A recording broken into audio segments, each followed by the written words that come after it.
You said you're off today. You're off today. Trying to fight off negative thinking. Trying to take in all the information I can to better myself. Facts. Oh, they closing my chair there. Come on now.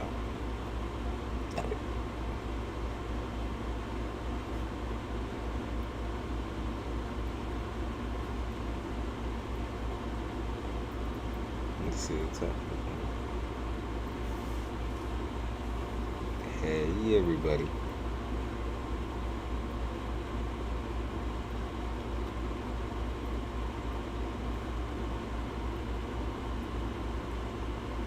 We said, what's on the agenda? Whatever comes the way, you know. Whatever comes here. Honestly, I was seeing if anybody wanted to get some free readings. Most definitely some newer folks as well. But I'm open to pretty much anything that shoots, you know, because we're about to get a storm and shit, so I'm feeling really high. I'm feeling like the energy is very high. I like the energy. Um, Overall, I would say that we not calm right now. The energy ain't calm. It's pretty high, and I like to keep it there personally. I think we will keep it there. You say it was so good to see all of y'all. I was having anxiety and I have not been able to sleep, having depression and everything else. So I'm so glad to be around family. Hi, hi, Malibu. Thank you for being here. Thank you for being here. Thank you for showing up. I appreciate you as always.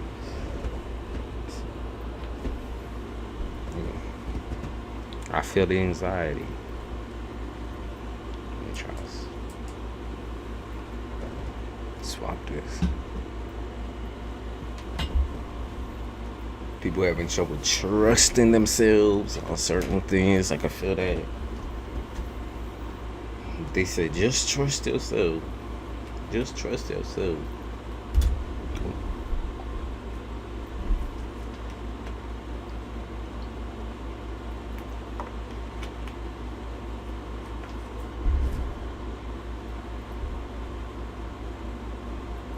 Let's see what I got going on. That's a good song. Thank you, Kimberly. Having this new device implanted makes me feel some type of way because the way it makes my body look, but that's a whole different story.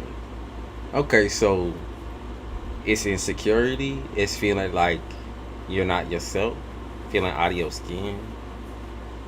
And where I'm down with the get down, that's your world. I'm here for it. So you're not feeling yourself right now. Bailey, take a look at the description because everything price range wise is in the description and the types of readings that I'll be doing. So check out, see if there's anything that you like up in that page. So you feel like some type of way, Malibu. I got you. Thank you for the super chat, by the way, Kimberly. And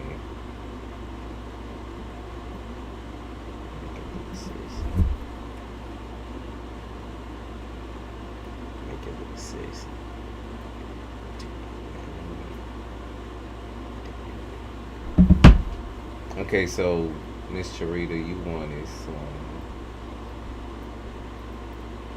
Let me do a little card shuffle and stuff. Let me get stuff rolling. Because honestly, I feel like we're probably going to get in some deep topics today, as per usual. So I want to make it clear. Why did I just get... So, I like to make sure that my notifications are on, right? Why did I just get a notification for a video that has nothing to do with this one? Red is good. Red is for me feel good. The description in this chat, the description is right below this video. So it's just the description. You know, you see right under the title where it says more, it says ... and then it says more, and it's clickable or pressable on your phone, on your device. So just click more. and it'll have a whole entire description underneath the video. And then you'll get the intro, you'll get the prices and everything like that going on. It's where you usually find like people's social media and that.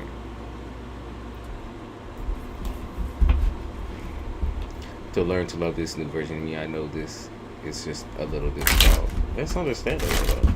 You take it, you take it as slow as you need to. You take it as slow as you need to. It's no rush.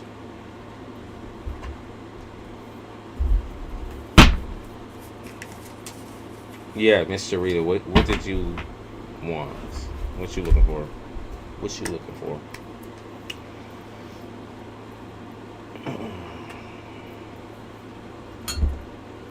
I'm definitely gonna need to work out of this.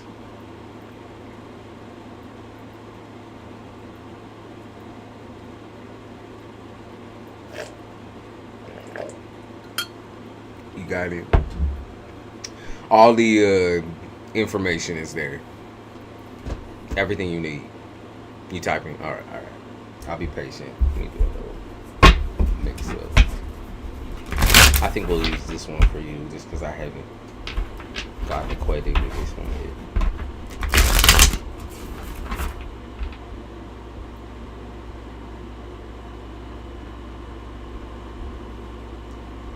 Oh, that's a cute song. Sorta. I feel like it's got dark undertone, just with the lyrics.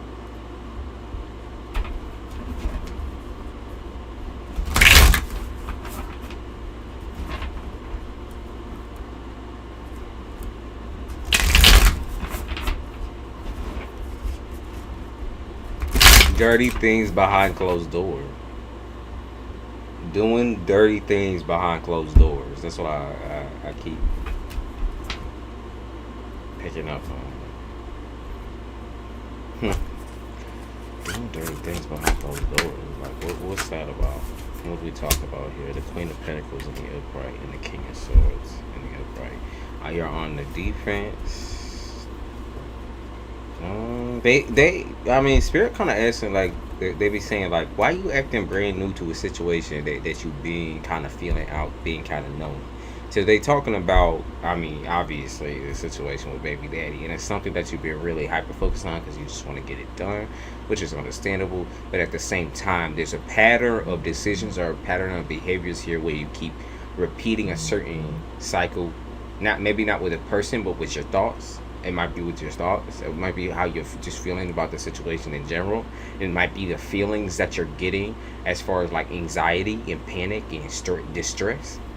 The Wheel of Fortune in the upright, which is like, okay, so you were bound to make a decision, I think, to exile this person from your life, right? And you knew that. People have been telling you that. I told you that. And I think you felt that, right? Now that this is actually happening, like actions are being put to it, what's wrong with it? You know what I mean? I think that like the problem here is like you're very, very, very, very anxious over this. You're hurting a little bit. You're hurting a little bit because like, instead of, I think, taking it in strides and taking it easy, you're taking it very, very, very, like, hard. And it's not how they want you to be taking it. It's not how Spirit is suggesting that you take it. It's like they talking about how bad, like, the sleep schedule and shit is. You try really hard, I think, to just, like, play normal or act normal. But I just don't think that that's working. I think the anxiety is just really getting to you. And that's kind of the problem with this whole situation, is that it's not going to move any faster, right? And at the end of the day, like, doing things to take it easy or relax, I think it's going to be a requirement instead of hyper focusing on the situation every second of every day, every single time that you try to move on or do anything about the situation. I think it was the same when you was in a relationship with a nigga. It's just, it gives you horrible anxiety. Makes you stressed out. Makes you feel like he's gonna try to do something or whatever. But I just don't. I think it's what you're lacking in this situation is not necessarily the courage. You got to stop obsessing. Because the more you keep obsessing over the situation, the more it becomes literally your life. And when it becomes literally your life, you're not paying attention to yourself. You're not caring for yourself. Yes, this is something where it's like the last steps and the last straw, but at the end of the day, you don't know how long this shit's going to take. So you need to stay calm. You need to stay here. And last night I had a dream of a human centipede. Yeah, that nigga. The human motherfucking centipede. That nigga. Like, because he creeping around and shit, you know, creeping around in the spiritual realm and shit. Like, but that's the shit, though. No, I'm not scared of that. I just want to be able to catch him before he tries to leave the country. You know, if anything, like, you gotta, like, be able to let it go. Right? Because you already have put something in place. That's why it's a trigger for people to tell me no. Because at the end of the day, if that's what you're afraid of, then why are you saying no? Okay? That's exactly what's going on, though. That's exactly what's going on, though. It's like all this anxiety, all this fear, and all this panic. Why are you panicking over a situation that's already being done for you? That's the thing. It's like, yes, you want it to be done. Yes, you're impatient. But at the end of the day, are you going to upset your quality of life just because it's taking some time? He's not on your doorstep. Okay? He's not sneaking and slinking around your home. You just have to try to maintain some sort of calm. Justice, they have justice in the upright here. It's coming. Right? You've been knowing it's coming. They keep in contact with you. Don't make your whole life about this situation and scenario right now. That's what they're letting you know. It's just not worth it. You have to leave it to God and leave it to whoever else that was entrusted with the situation. So you just have to leave it. Let it lie. Let it lie. The Four of Cups. It moves faster when you just let it go. When you let it go. Let it slide. Yeah. It's getting to you. So it's obviously getting to you. It's obviously making you feel some type of way.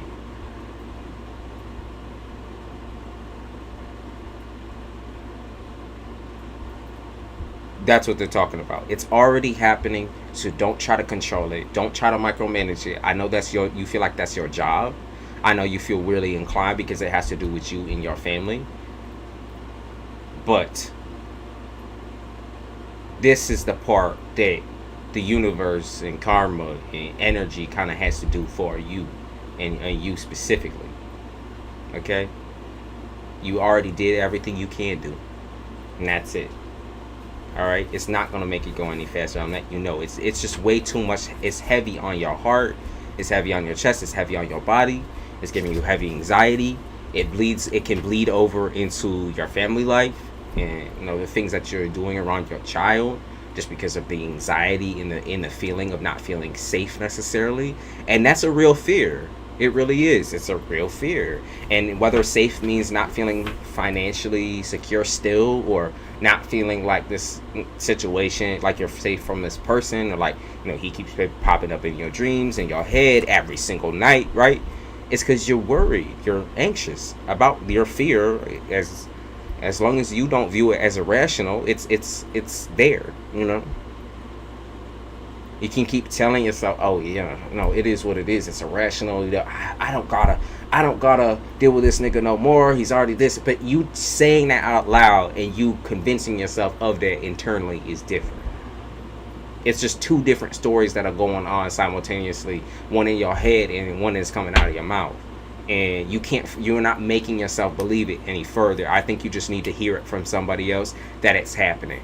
That it is happening. It is going to happen. It is solidly going to happen. There is nothing that's going to stop you from this situation from happening. So you need to let go and try your best to relax. Okay? Try your best to relax and take care of yourself. And if you don't want to suffer a fucking panic attack here or a mental breakdown from stress, that's what they're suggesting. Okay?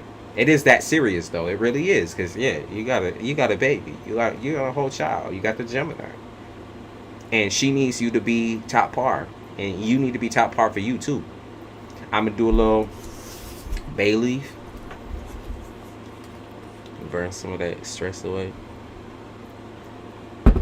burn some of that feeling, that anxiety away, because that's it's just not good for you in any capacity. But especially when you got some good shit going on right now, like you got some good shit, and you're trying to focus, you're not trying to fuck up, and you're very self-aware right now. You feel everything in your body, in your head, in your mind. And hopefully what I've told you helps you melt away some of that fear just a little bit. I get it though. I get why you feel that way. It's not a cool situation. It's not cool to feel like you're basically left in someone else's hands or someone else's pockets. You know what I mean? It's not cool to feel like you have to rely on someone else for your justice, because it's something that you're seeking out. So why should somebody else be at play in that, right? But you can't control it. The guy I work for offered me to be a part of his investing business. Very lucrative investing business. Okay, so get in there.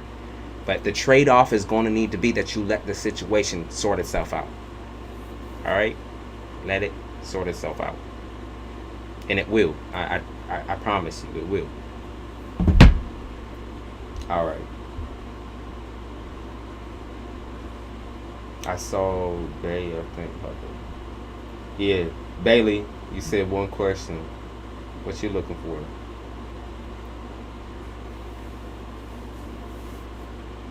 Bailey, what's your question? I hate talking to or relying on anyone. Let me read from over here. What the fuck am I doing? It's too far away. The fact that I have to rely on this weird court system is annoying. Probably because you yourself could probably find him in 0.2 seconds. You know what I mean? If it was up to you, you would have been done, struck him down, and had him where he needs to be. But unfortunately, that's not how the shit would be working, right? It's hard. I get it. When I say I get it, I really do. I truly do. That control over a situation that really does truly matter to you. Like, it is something that it's a necessity for you and someone you really do care about, even over yourself. So I get that. I understand.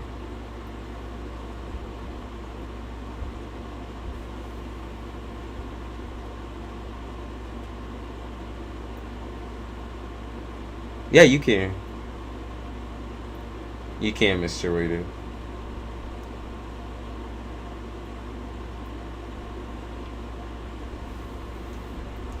As long as you don't mind waiting a little bit.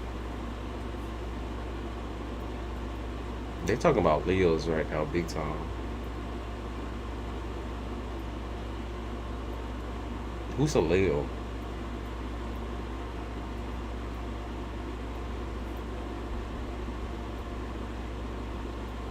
There is a Leo for sure. Or maybe someone's dealing with Leo. They talk about hoodlums, so maybe someone's older.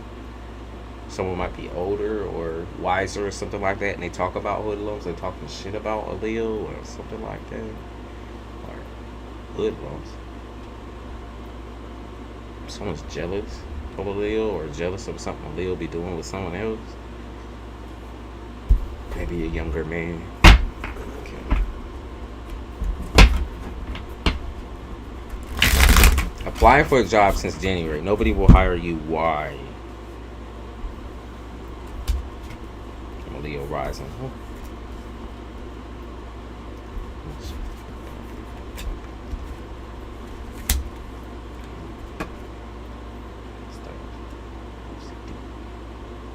Why they not? Because of your hours. So Bailey, they'll be talking about your hours specifically. Are you So are you a day person or night person? Because they talk about a day person, but also they talk about how the accessibility changes for you during the night. They're talking about how majority of the places are very specific. Um, they require very, very specific schedules, I guess. Because it seems like there's a lot going on in wherever you're applying, okay? I'm going to be real with you. I think there's already too much going on. Too much to include someone else in the journey type shit. Yeah, or do it like an internship. They don't feel like teaching somebody how to do something. Oh, Jasmine, I feel like I'm a third party. My person is heavily... Okay, it's probably you. Jasmine, I'm going to say it's you. It's probably you. Say boo, I don't. Okay, Miss Sharita, I'm probably going to do reading for Jasmine after Bailey, and then I'll get back to you. Okay, so Bailey...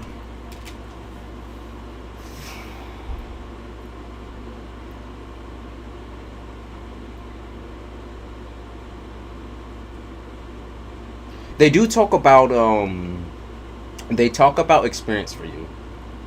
And I don't know if it's because you're trying to apply for something that's like a little bit outside of the experiences you've had, or maybe it's just too might also just be that it's too small of a job for you. Like they don't want someone who's so qualified. They kind of want someone who's dumb, young, and broke. If that makes sense, they want a dumb, young, and broke type person. Just because a dumb, young, and broke type person can handle maybe a little bit more stress than somebody who's more well versed or who's done this before. So maybe they looking for the dumb, young, and broke. Because what I see here is a page of wands. So someone who doesn't know shit, someone who's willing to learn.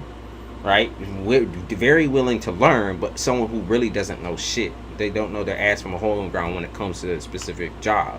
Now, while that can be you as well, I would like to say that you're not the dumb and young broke type. Okay? They look for people that they can definitely absolutely pay less. I don't know what the expectation, because I don't talk about my part-time. Okay. I don't know what the expectation here is for them, for you.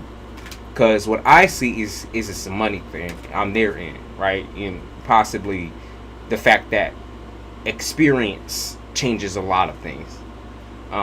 You said all of them. Yeah, I just see them passing you, or I just see people passing you around a little bit. I don't see any progress on any of these jobs that you're looking at. I'm going to be real with you.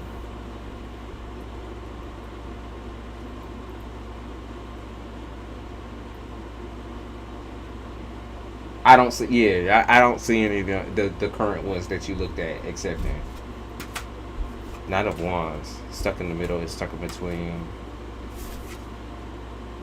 the Five of Swords in reverse. I don't see none. None of the current ones, at least. There's a lot of okay.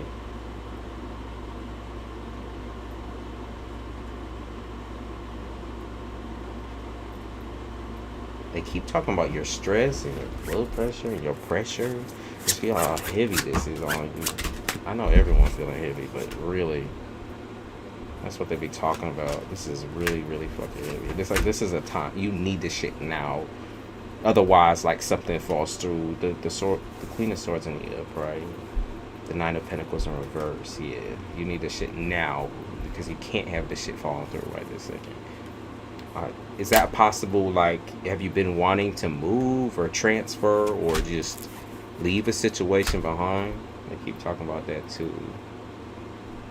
The Two Cups in reverse. Leave a situation that has left you feeling dry or bitter. The Ace of Wands in the upright. One that like you feel like was a complete waste of your time because you're way above this. So above your, they talk about above your means and shit like that. Above your means, like this is a situation that has left you feeling dry and empty.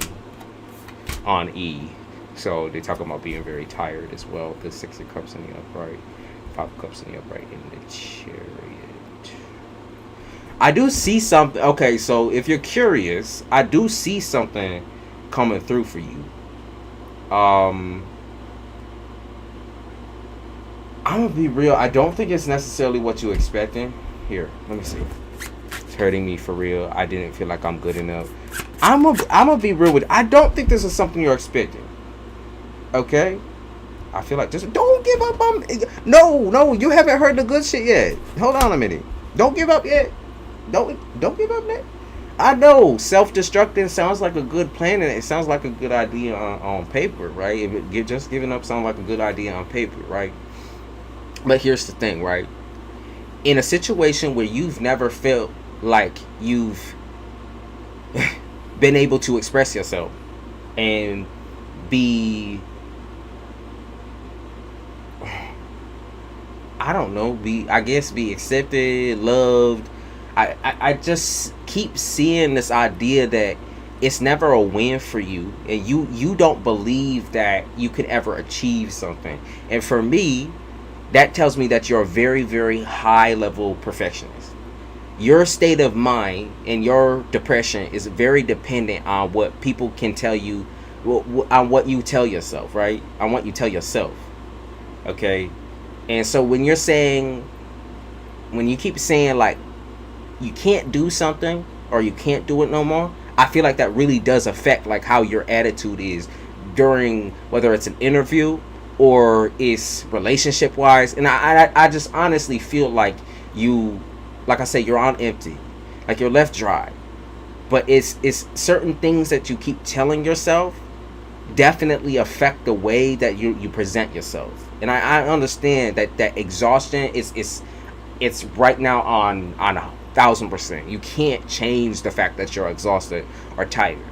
But that mindset is really, really, really getting you down. And I just want to let you know that there is something coming in for you. Okay? There is a win for you. And it's just not going to be in this particular I don't know if it's particular position or a particular type of work or type of job. This might be something brand new for you.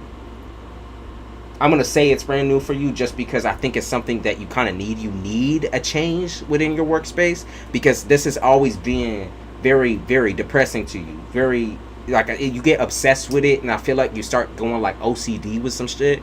And it's just always been a very, very difficult, very hard for you. You know you can make way more doing something else. That's what they talk about.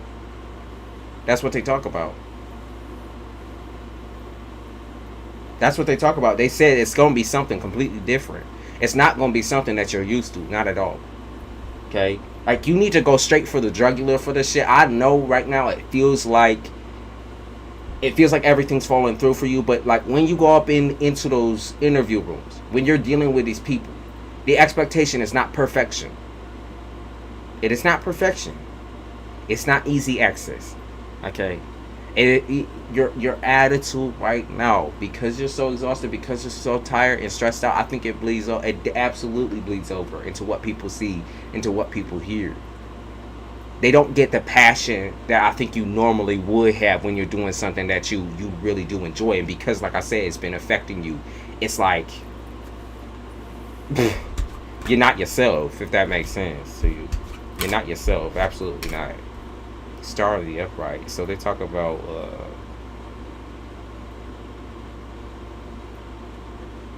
let me clarify real quick.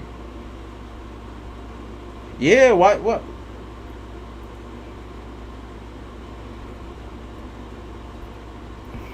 That perfectionist in you is insane, girl. Bailey, you be telling yourself some fucked shit to get yourself up in the morning. And something like that, or you be doing, I don't think you doing some fuck shit. I feel like you saying some fuck shit to yourself when you get up in the morning. I just feel like that whole attitude right there, is strong. I don't even think you try to do it. I think it's something that's just been instilled to you. You lost your will to like turn a negative situation into a positive, because I think someone taught you how to do that. And I also believe that whatever relationship you was just dealing with also has taught you that you're good for nothing, or like somebody's been saying that you're good for nothing or something like that, like just put you down in some type of way. I think you tried to draw the line at that, but I don't think it worked. And now I think it's really, really stressing you out and bothering you. Someone took you for a ride, or some niggas taking you for a ride. You said I go through interviews, but then no, even when I check all their boxes, I don't think it's the boxes that are the problem. Okay, I don't think it's what they want that's the problem. I think it's the way I think your expression is wrong. I think you're trying too hard to be perfect. I think you just need to be yourself and relax and be real about, first of all, your schedule. Be real about how you are as a worker. I don't think you need to try. I don't think you need to even try. I really do believe that because you already have a perfectionist mindset, that how hard you're trying right now is definitely affecting how they're seeing you. Because you're already exhausted, you're already tired, you're already stressed out. And they don't want no part of that. Like I said, they look for the workers that are going to be like more easygoing. And I just don't think that that's being presented or on the table. Okay?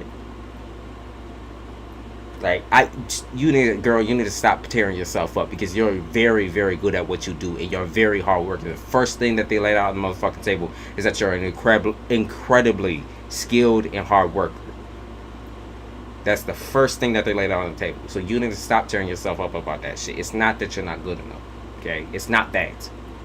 It's that you're trying too hard to be a perfect person. Though you're not, and you know you have flaws, and you know you have feelings, and you know you're in a tough spot right now, in a tough condition. And I feel like if you explain that part to them, where you say, I'm finding it tough out here, really to find a job that can really suit the needs and pay my motherfucking bill. I'm having a really hard time. It's honestly getting me down. I think if you were honest about these things, as kind of like embarrassing as that sounds, I think you need to be more human. You need to be more human, less robot. You know what I mean?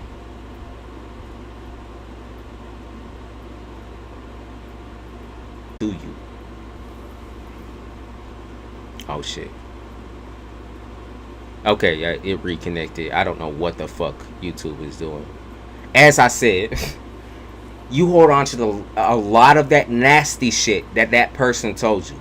Okay, even though, like I said, you an independent woman, in many aspects, there's still places where you still punished yourself because of whatever the fuck that was. Okay, whatever the fuck that relationship was, whatever the fuck some of this shit is. That's crazy, but they want you to be crazy. Do you understand me, Bailey? Be yourself. Be authentically yourself.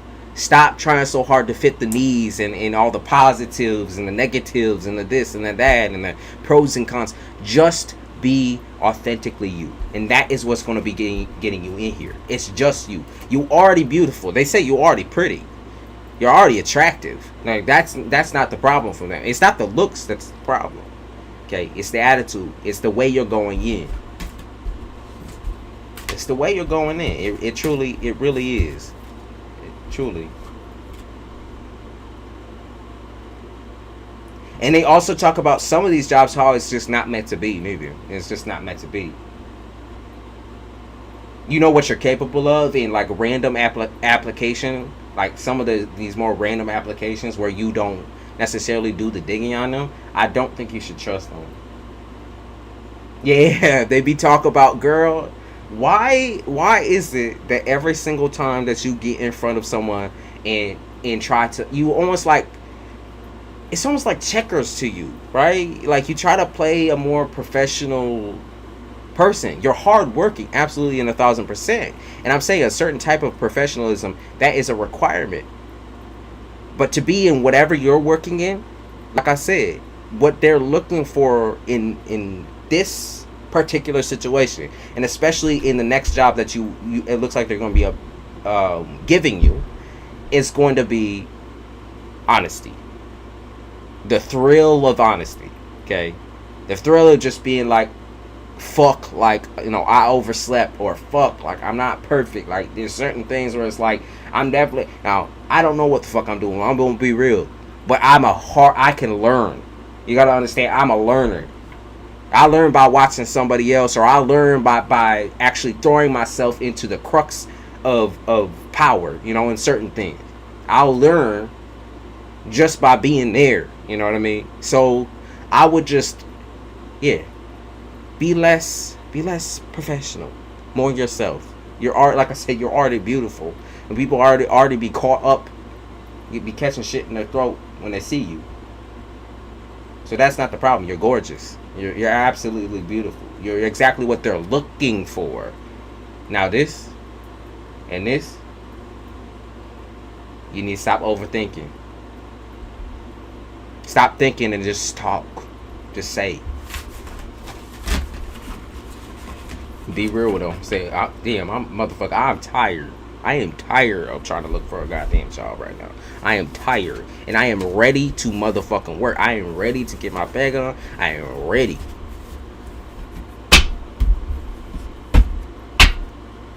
I am ready.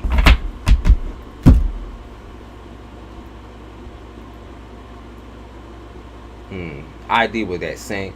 I deal with very similar problems in my mind too, Bailey. I try to push myself to do better in areas where you can't even. How are you gonna do better when the perfection has already reached? It's already reached perfection level. Like, other than doing something totally and entirely different, there's no way you can get past that level. Excuse me. Acid reflux a little bit. If you see me doing that, y'all, it's just acid reflux. Let's see.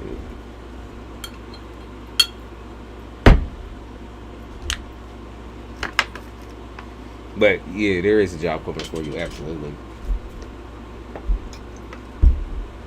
I want to see something real quick.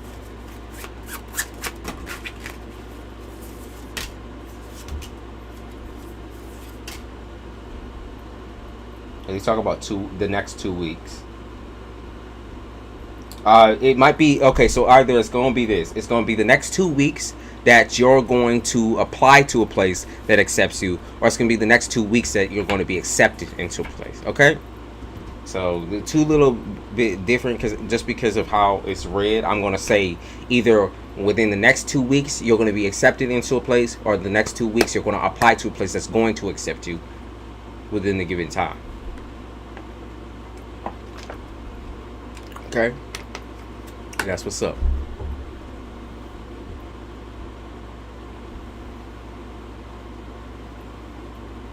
So I woke today and I just don't feel good, and that's, you understand that it's okay, right? That it's okay to not feel good, to not feel the greatest, to not feel the best, especially about, it's not about your operating bad or operating out of a bad place, right? It's not that, right? You feel depressed, you feel bad, you feel obsessed with perfection, you feel depressed, you don't feel grounded, you don't feel happy, you don't feel like yourself, you're trying to get the fuck out of there. There's so much going on, and it's okay to take one day to say I feel like shit, and then take the next day and say I feel better because yesterday I felt like shit and I cried that shit out, I felt that shit out. I sat there and ate a tub of motherfucking ice cream and figured that shit out. I figured that shit out. And I left all of that stress and all of that depression, all that shit in a box at home. Right? And I ain't going to open that shit up again. I'm starting anew. So it's okay to feel like shit. You're not doing anything wrong by feeling like shit for a motherfucking day. Okay? You're not doing anything wrong. You got to keep that in mind. Don't overthink that step 2. Don't overthink that step 2. You need days where you feel what you feel. It's important that you're not a robot.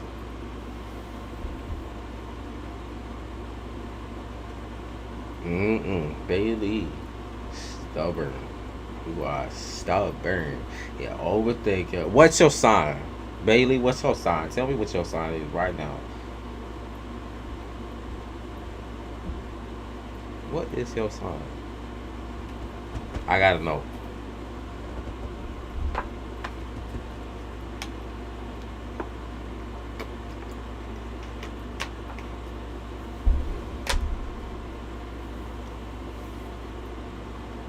Tell me what your sign is.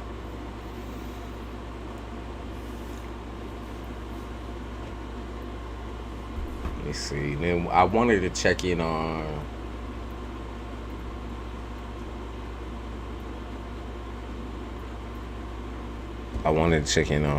Where did she go? Who was it? Jasmine. Jasmine, I wanted to check in on your situation. I'm sitting here quiet the fuck up. Act like a crazy bitch for a day, so you don't bring that shit into the fucking workroom. You know what I mean? So you don't bring that into your fucking interview. Act like a crazy motherfucker. And I've been telling this to people. Who gives a fuck if you take a day to act like you do not have to keep your shit together today, okay? Act like a crazy bitch. Crazy psycho bitch for a day. Okay? Just with yourself. Just with yourself. I'm not saying go attack some random stranger on the street corner. I'm saying just with yourself. The diets that you got going on, break the diet. The situation where, you don't feel like doing your hair that day, don't do it. Fuck it. Fuck it up. Fuck your hair. Fuck doing that. And then the next day you start anew.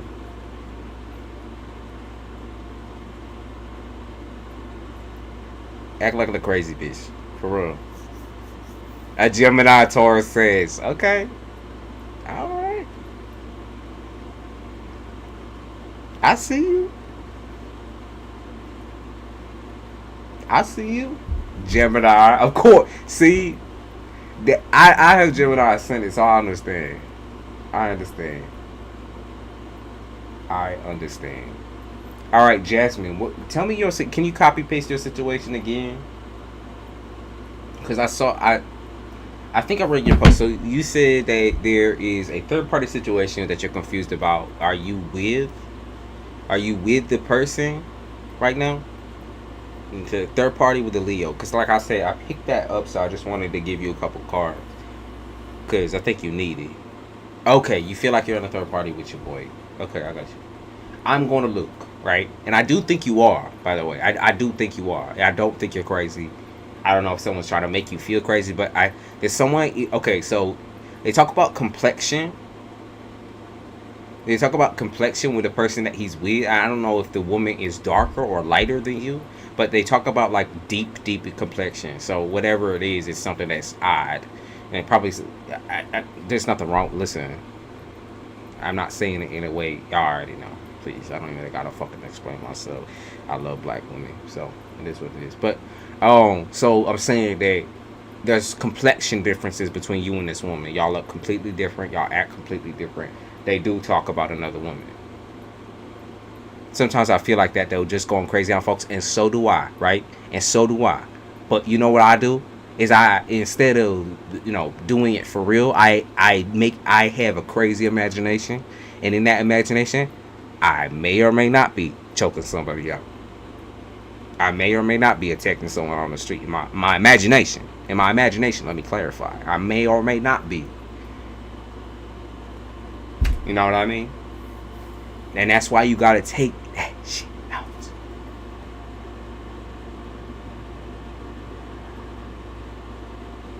Be completely opposite. Okay, I got you. Let me look, right? This person believes that they deserve two women, or they deserve two people giving them attention. They just talk about like evil twin type energy. Okay, so they keep talking about two different people, two different women, two different situations where I feel like this person wants to bring y'all together in some type of way. Like, I don't know if polyamory is something he's brought up with you, but that's definitely something that I think he's still harping on. And like I said, I do think he is talking to another one.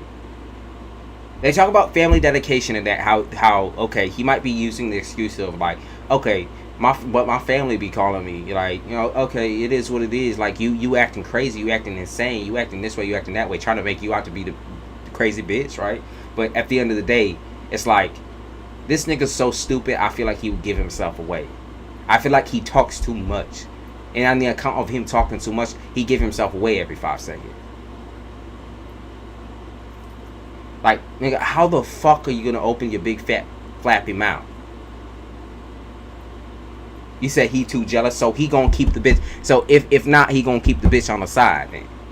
That's the thing. That's the thing. when I get this vibe with where people are like balancing, like they're saying they love two people, they are in love with two people. That's the problem.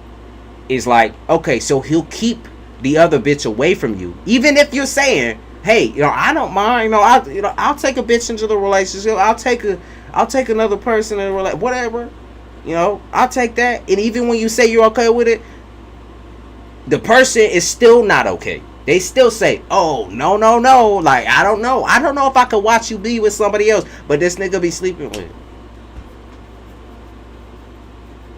Like, that's the craziest part. Yeah, be talk about, oh, this girl is so crazy. The girl that I be dealing with, my ex, or trying to call you the crazy baby mama, the crazy ex and shit. That's the shit I'm seeing. I'm gonna be real with you. I just think this nigga's stupid and he talk too much. And because he talks too much, he be telling y'all both the same motherfucking things. And I don't know if y'all comparing notes or anything like that yet, but I feel like you will. I feel like you will compare notes. So when this nigga gets out, this nigga's gonna have a rude awakening waiting for his ass. He keeps talking about how, like, I've changed my life. I've done so much for you. I've changed your life, and you locked up, nigga. What the fuck you talking about? You changed your life. Like, you changed your life for who, though? For you? Like, did you change into a worse person? Like, is that what you're trying to do? Like, you're trying to change into what, though? Like, evolve into what? Like, oh, I'm simply not a cheater. How could I ever do that? Stupid ass, dude. He's in the middle of y'all, too. That's what he said. He's in the middle. He's in the middle. That's what it said. It said he's in the... I don't even need the fucking cards to see this. I be listening to the music. I said he's in the middle. Like monkey in the middle. Like monkey in the middle. They say he has... Not only that, he has photos of both of y'all in similar situations or similar predicaments. I don't know if it's like he'd be taking her out and taking photos with her, or she has photos of him or something like that, and then you got photos. It's like compare contrast. Is this the same nigga? That type. Yeah, they talk about rat race. Whoever does something first. I don't know if it's like whoever does what first.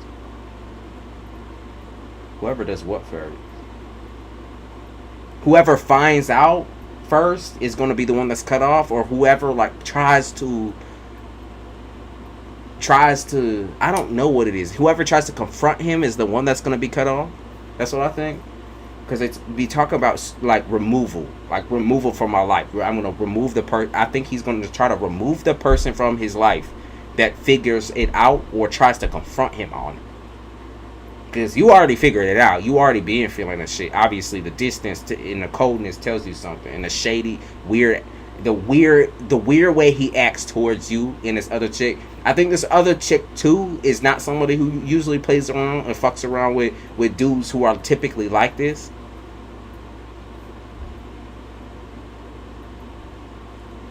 He just can't keep his dick in his pants. I'm sorry, but like, if you liked it, why are you in a relationship though, right? That's the thing though. You can't keep your dick to yourself, as many of us can. Don't be in a fucking relationship then. Like, don't play with it then. Why are you playing with it then? Like, you create trust issues for other people because you're selfish, because you're a prick, because of your prick.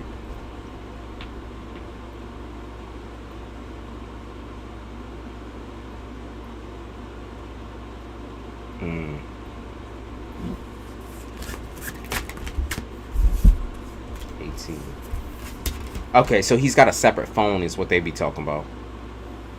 I don't know if you knew that. A separate phone or a separate number.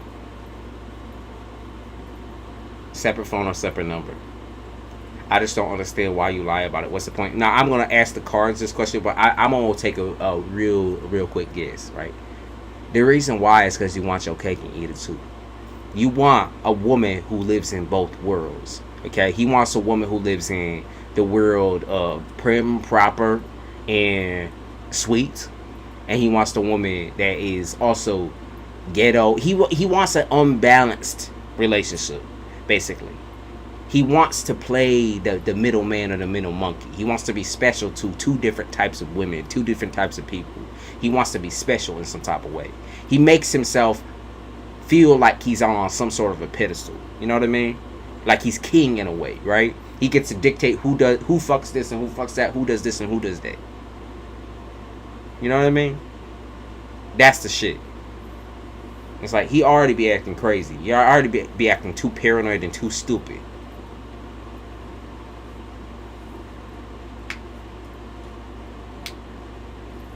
He already be acting fucking too paranoid and too stupid to be someone who don't cheat, right? So, just saying. I think he got a separate phone. Yeah, he has a separate phone, by the way. He's got a separate number, a separate phone. Something that he takes off. Something that you don't have access to. Or maybe they're telling you to check the phone. Okay, so one thing they want me to clarify is the catalyst for the cheating is not you. Okay? It's not you. His whole entire fantasy this whole entire time, you know, I think instead of maybe being someone who could be in an open relationship, has been to just be with whoever he wants to be with at any given time. He doesn't have, like, I think when you bring this cheating situation up, he's not going to bring back or bring up any counters. Like, he's not going to try to fight you on it. Like I said, he's just going to try to leave. If I'm being honest with you, like, I think it's going to be a situation where, okay, y'all argue, it blows up and y'all argue, and he just walks away. Yeah, and I see you're dead to me. That's the energy that I call. You're dead to me.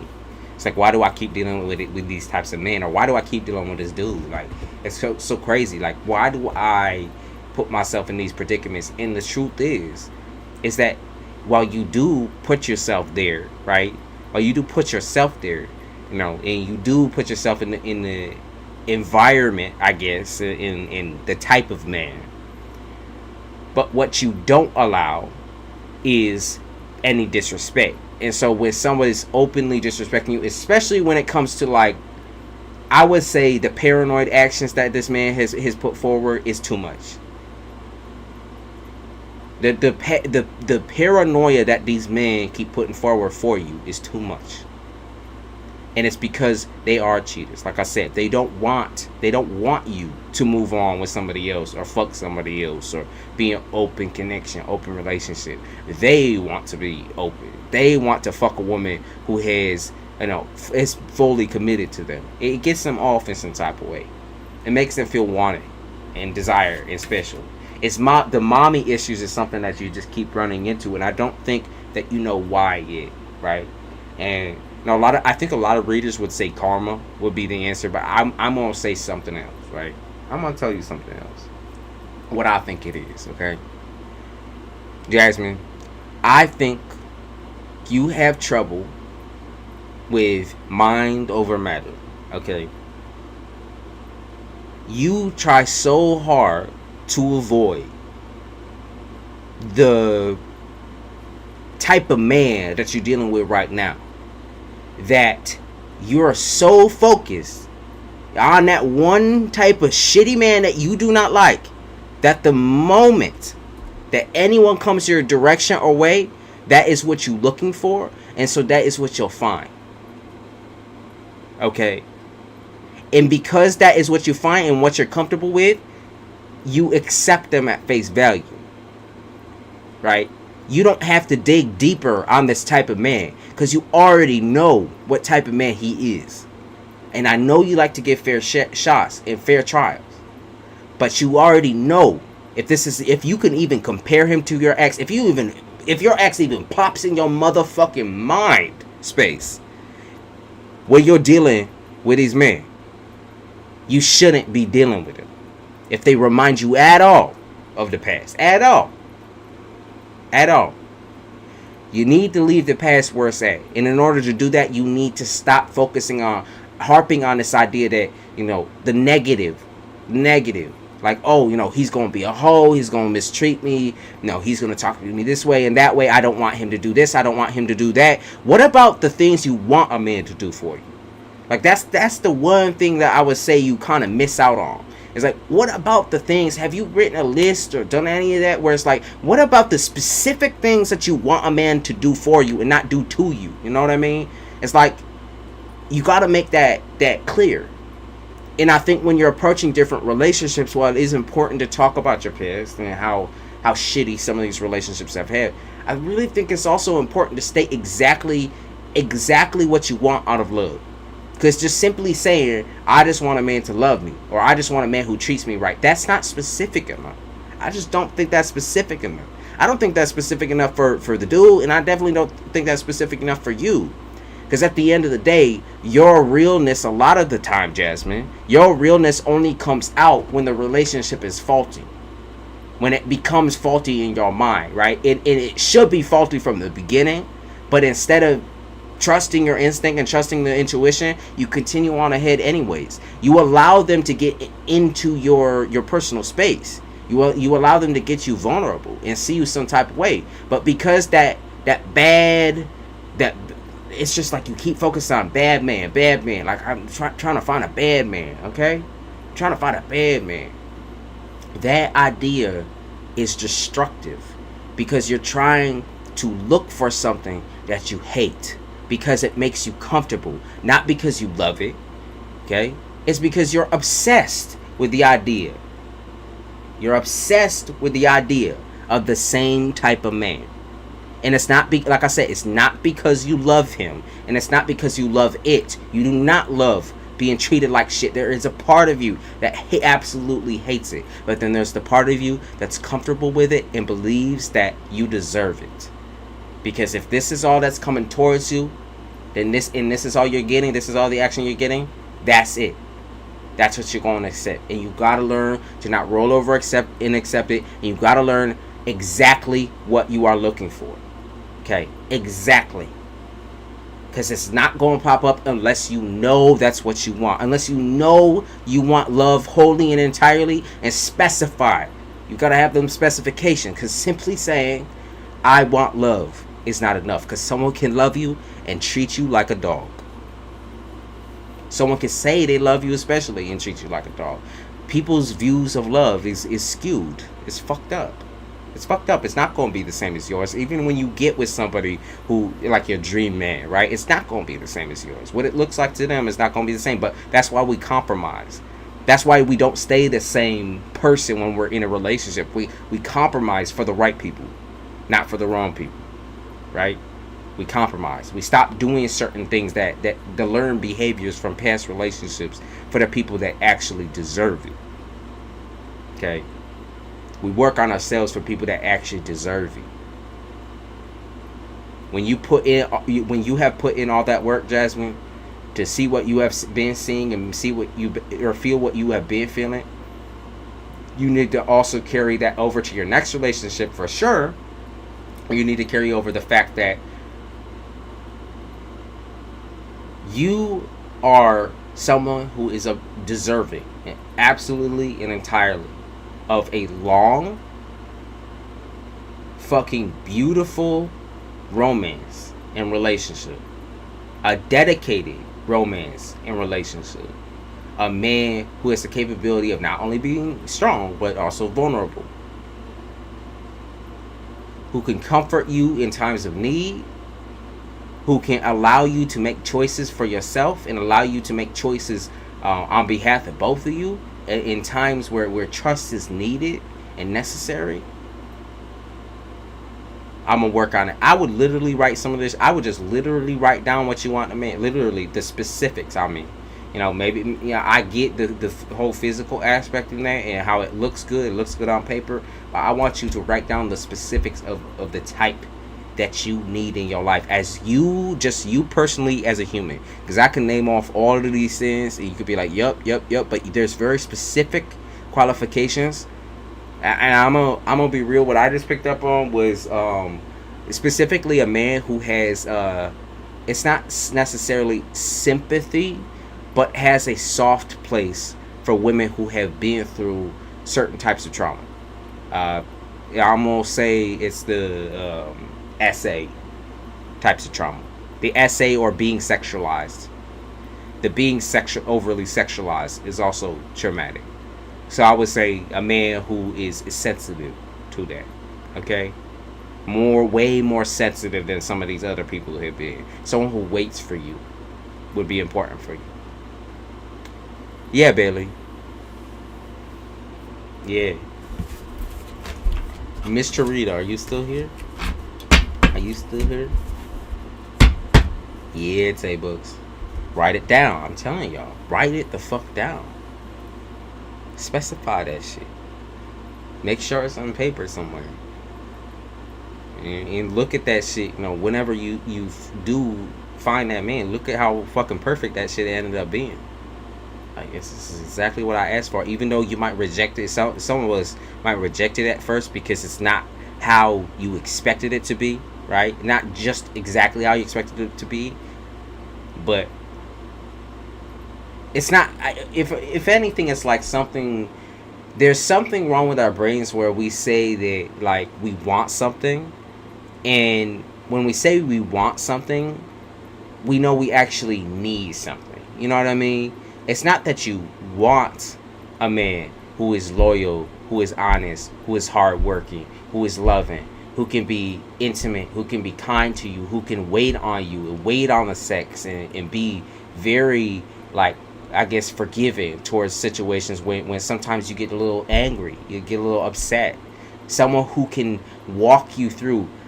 There's nothing wrong with needing to learn from your partner. There's nothing wrong with needing a partner who has specific values, specific intentions, and a very specific way of treating you. There's nothing wrong with that. You're not being picky. You're not being picky by trying to find that. Okay? Yeah, there's nothing wrong with that. It just keeps your subconscious aware of the fact that you have met the one, or you have met the person who is capable of handling that. Okay?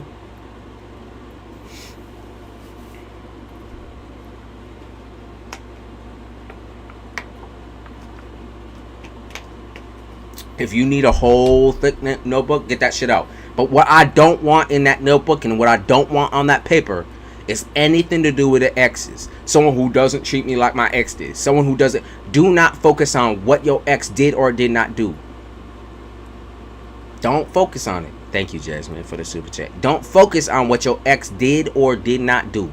Focus on what you want right then, within that moment. Nothing to do with the exes. Nothing to do with that was ever. None of that. What you, only you, believe you deserve. Not what the exes thought you deserve. What you believe you deserve. Just you. Just you. Remove the past from the situation.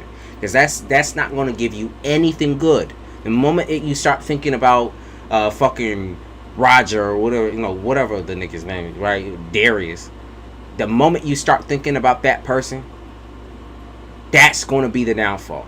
You're already rearing back to the same behavior because you're thinking about the person who had hurt you the most. And that is not something you want to carry with you in this new relationship, with this new person, with this person who's going to treat you right no matter what. Roger, I don't know, it's the first name that popped in my mind for some reason.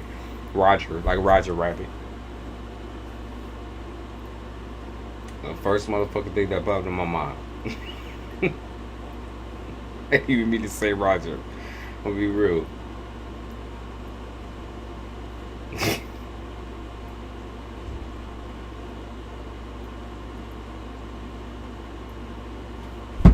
Miss Sharita, are you there?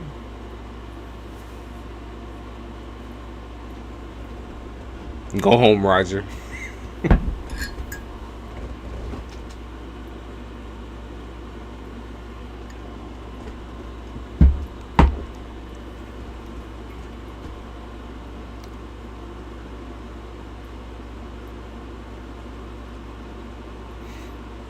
Miss Charita.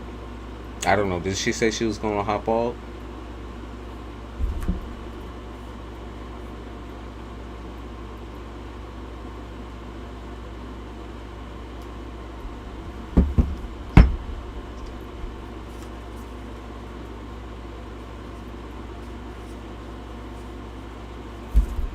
I really like that. She might have stepped out. Okay, then we will go to Bailey.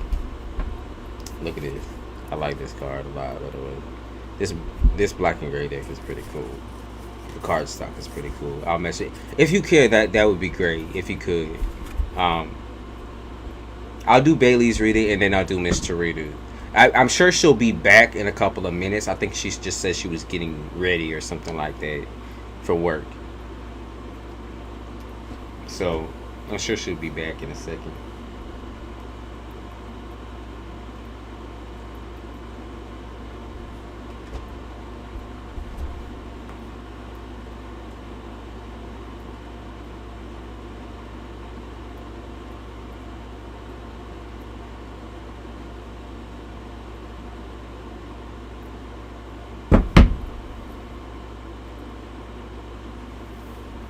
And I think,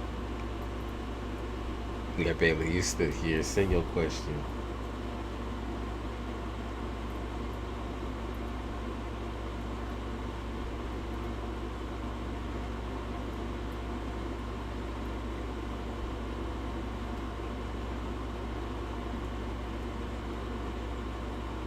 Mm. They play all the good songs right now.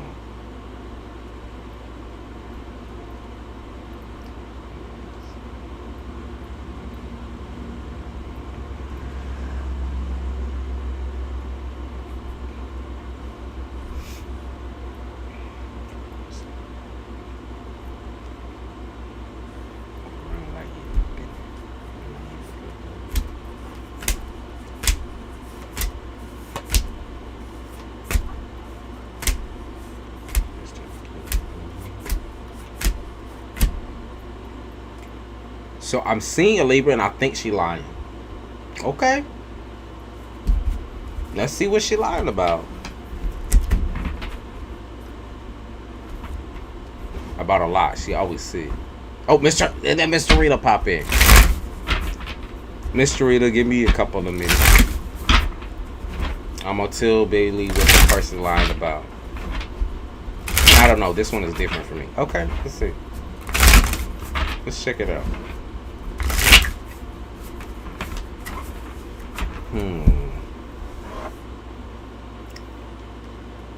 Yeah. I mean, you right when you say it's fake. You right when you say it's fake, and this person's dirty a little bit. I think this person plays with a lot of people's minds, plays with a lot of people's pockets as well. I took the. Oh no, you good, baby. Just you good. Don't gotta apologize nothing or say my bit. You good. You good. We just rolling through, and I'll hop right back to you. It's fine. Enjoy your shower. Take your time. Take your time. Relax. You good. Promise. This part. Okay. So what I will say is that instantly you already know going into this situation, the age difference is kind of the flag. You know, that's kind of, you know, the red flag. Because I think people seek out companionship when they're ready. But I feel like this person doesn't necessarily seek it out. They just find it. It's like they stumble across it. And then they make really harsh or risky decisions based on whatever the fuck they stumble across. So no matter what the person looks like or who they are, I think they just like choose to be with them. And when they choose to like commit or be with them, knowing that it's something that they don't even fucking know whether it's gonna work out, they just kind of do it anyways. Does that make sense? It's like they impulse date or they impulse be with people. They impulse fuck people. They impulse do everything. It's just impulsive. They do everything. I need you. This person claims that they need your physical presence every 5 seconds, or they need to fuck every 5 seconds, or something like that. If not fuck, then it's like they constantly. It's like whining. I don't know. I almost say it's whining. Is it a person who just whines all the goddamn time? Person who struggles, like, I think, with believing in themselves and wearing their own skin. They have a really, really hard time with a lot of things that you need to be in a relationship, to be honest with you. It's kind of, it's borderline like, what is it? martyr. I think this is martyrdom, but I think there's another word for this. There's another word for this type of person. There's another word for this type of person. I know martyr is a part of it. Okay, I know martyr is a part of it, but this person is definitely whiny.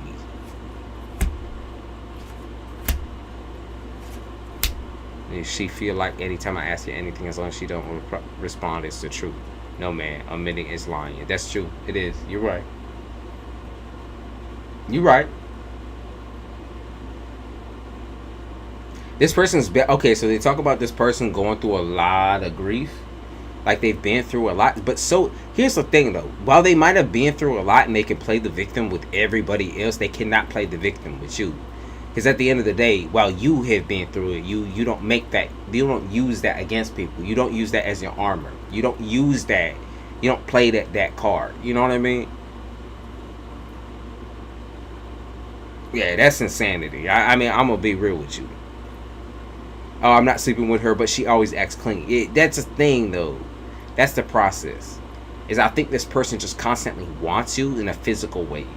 Maybe, if it's not a sexual relationship, then maybe not sexual, but wants you in a physical, like needs you constantly to be almost like I think just honestly a testament to their bullshit. Like they need someone almost for validation or for the lies that they tell themselves in their mind to make sense. They need someone to lie to. They need someone to show themselves to. I think even this person's confidence is completely like loaded with shit, with jack shit. Like this person says they're confident, but they're complete opposite. They're like a wreck. They're like a complete nervous wreck. They make me nervous, and I like I said, that's why I be itching and shit. They make me nervous. This person's a nervous wreck. What are they looking for in you? Let's see. What are they looking for in you? They like that you're a spiritual woman, or they like that you believe in spirit. What do they look for in you, though? That's the one thing I'm struggling with, because they didn't need to pick you of all people. Like there's a lot more people out here to fuck with. What do they look for in you? Cancer and Aquarius. Ism. They look for. Oh. Okay. Oh. They look for money. Not only do they look for a lady to give them money, they also look to make someone jealous. They like to feel fought over, like their mother didn't fight over. So there's some type of story here, right? I don't know if it's like, this person's background, but I'm going to take a stab at it. They like to feel fought over or fought for by older women. They do. They like to watch older women fight for them because I feel like their parent didn't fight for them. I feel like whoever their parent was a piece of shit. Okay, so I'll give them that. Their parent, their mother, or their person was maybe their father was also a piece of shit. But at the end of the day, I think this person just likes the feeling of being fought over or being like in between two or like pulled in half or pulled in two. They like when two people that are grown will like be real disrespectful with each other and try to fight each other. They like that. They enjoy that. They kind of get off on this idea of parenting and how their parents just did not fight for them. They did not care about them. They didn't care about them. They want you to almost like emulate that. You said that she take pill every night. I know she. Let's see. They said look at the evidence. The evidence in the way that she walks, in the way that she talks. Yeah, the evidence is in the way that she walks and the way that she talks when it comes to. Yeah, and wants to tell you that she doing something. What's to tell you? She doing something. Yeah. The lack of a certain type of parent is definitely what she's dealing with, and she's projecting that all on these women. All on these women. The mommy and daddy issues all on these women. She likes that. She enjoys that. She doesn't want to get better. She still acts like a child, just like a child, to be honest with you. just like a child, a full-blown child. Doesn't want to grow, doesn't want to change. It's like she's stuck in a cycle of being like a teenager. Yeah, a teenager. Hold on, boo. I got a phone call. All right, take your time, Miss Sherry. No rush. I'm gonna be here. Yeah. This person's weird as fuck. I'm gonna be real with you. I don't like that. I don't like that person. Weird bitch. Weird. A psychotic bitch. I feel like they act like they 12.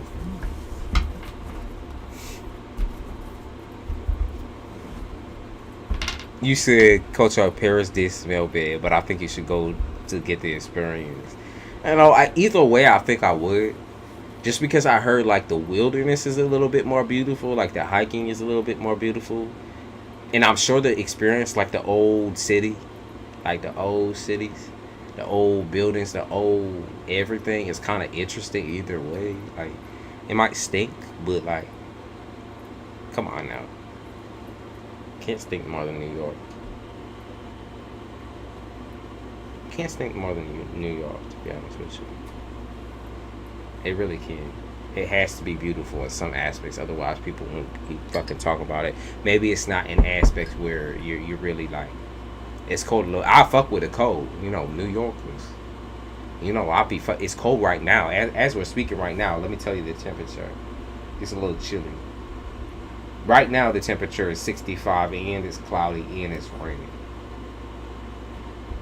She does always throwing fits and always fighting. Yeah, so you know where she is mentally and emotionally.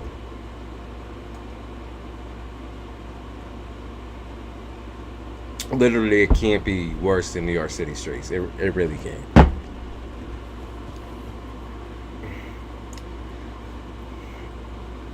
What's that? Okay, so is that actor's business really yours though? That's a waste of my time. Is that actor's business really your motherfucking business? People need to mind that shit.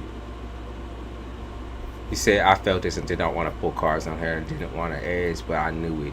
Yeah, I mean, usually going with your intuition and your gut feeling, Bailey. They talk. I mean, they just talk about you in a way that I feel like is you're not blind to bullshit. And so when something's obvious and sticking out to you, you're not the type of person to just clam up and not talk about it. You'll talk about it. If it's something that like you're going to keep a healthy different distance from, I feel like it would be okay. But I feel like this person already got too close. Whatever the situation is, I feel like it already got too close to you. It's already starting to affect you. So I don't think, yeah, you know what I mean. Because it started to affect you, I just don't think it's safe, and I think you should just cut it right the fuck off. Because I don't like the way that person be sending certain energy the other way. I don't know. So if you guys are both spiritual too, I feel like this person be projecting some type of spiritual bullshit on you too. Now, if you like cleansing in that, I would definitely do some sort of cleansing. Especially if you're not allowing this person in the physical, you know, whether it's in the physical, in your car, in your phone, whatever the fuck it is, I would say to I use Bailey's particularly for my purity. I just like the smell better. The scent is way stronger. It's much better. I would do something like that because I feel like spiritually this person also be sending some shit your way. Capricorn. As you know. Yes. Capricorn, Taurus. Envy. Western. Aquarius, Gemini. Taurus. Capricorn, not though.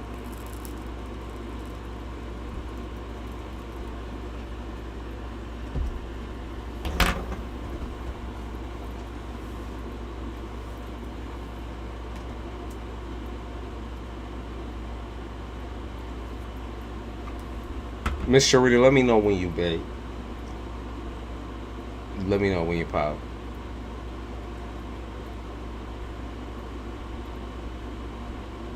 My grandma and auntie told everybody I was acting like a spoiled brat.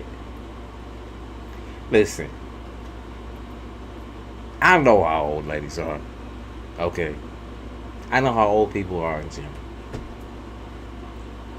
They be acting like it's you doing the spoiling, but it's really them. Because they get a little jealous. They get jealous of the things you can do and they can't do. So, spoiled brat is right. Okay, fine. If that's all you can say, but I'm not wrong for you. Know I'm not wrong for it. Actually, I was just trying to have fun. I was doing my motherfucking thing. I was trying to. But your old crunchy ass was trying to, hold me back. Listen, I respect my elders. Totally and entirely. But I'm just saying. Be real. You should be able to have fun on a motherfucking trip to Paris. Plus, I'm not attracted to her. I just felt like she was old. Okay, we'll do. I'm about to end her. End it now. Yeah, the fucking Uncrustables. Always thinking that they they're the most entertaining people too.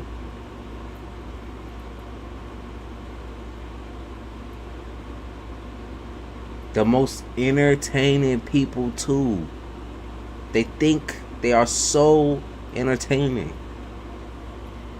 Oh my god. And isn't that shit like they're so cocky with it too. They start talking about politics and this and that. Oh my god. The most annoying fucking snooze fest. Oh, my husband. My daughter. My nephew. My great niece.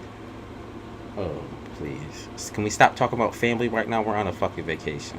We're in Paris. We're in fucking Paris.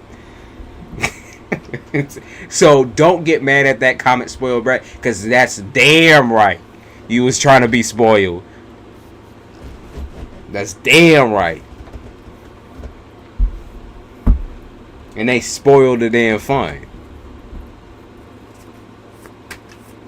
They spoiled the damn fun. I know. Jesus.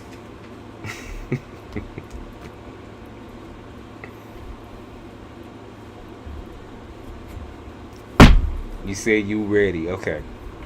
Okay, so can you repeat your question just in layman's terms, just real quick? Career and finance. Okay, I got you. Exactly. You was on it. You was already on it before I even got to it. Alright, let's see. Okay. Going off onto another road.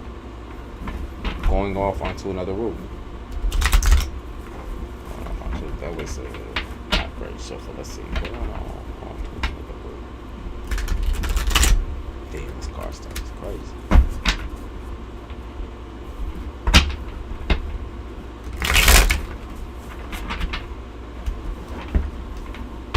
Let's see, I feel like stopping. Getting your lick bag? Okay, so getting your lick bag, getting your money bag, getting your lick bag.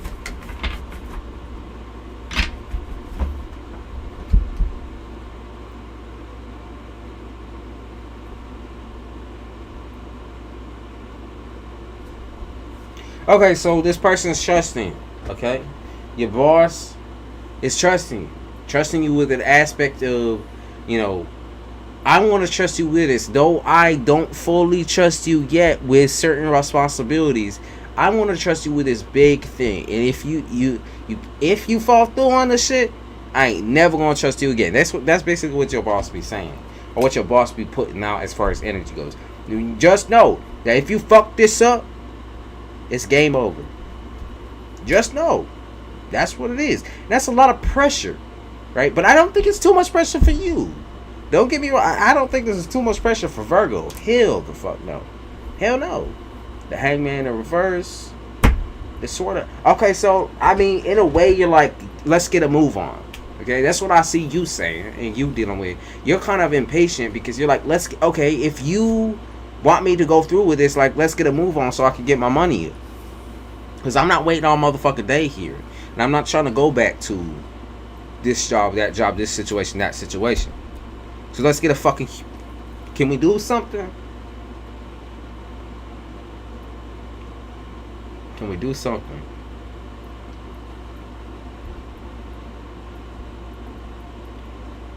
What makes you livid? Something makes you livid about the situation? Let me see. What makes you livid about the situation?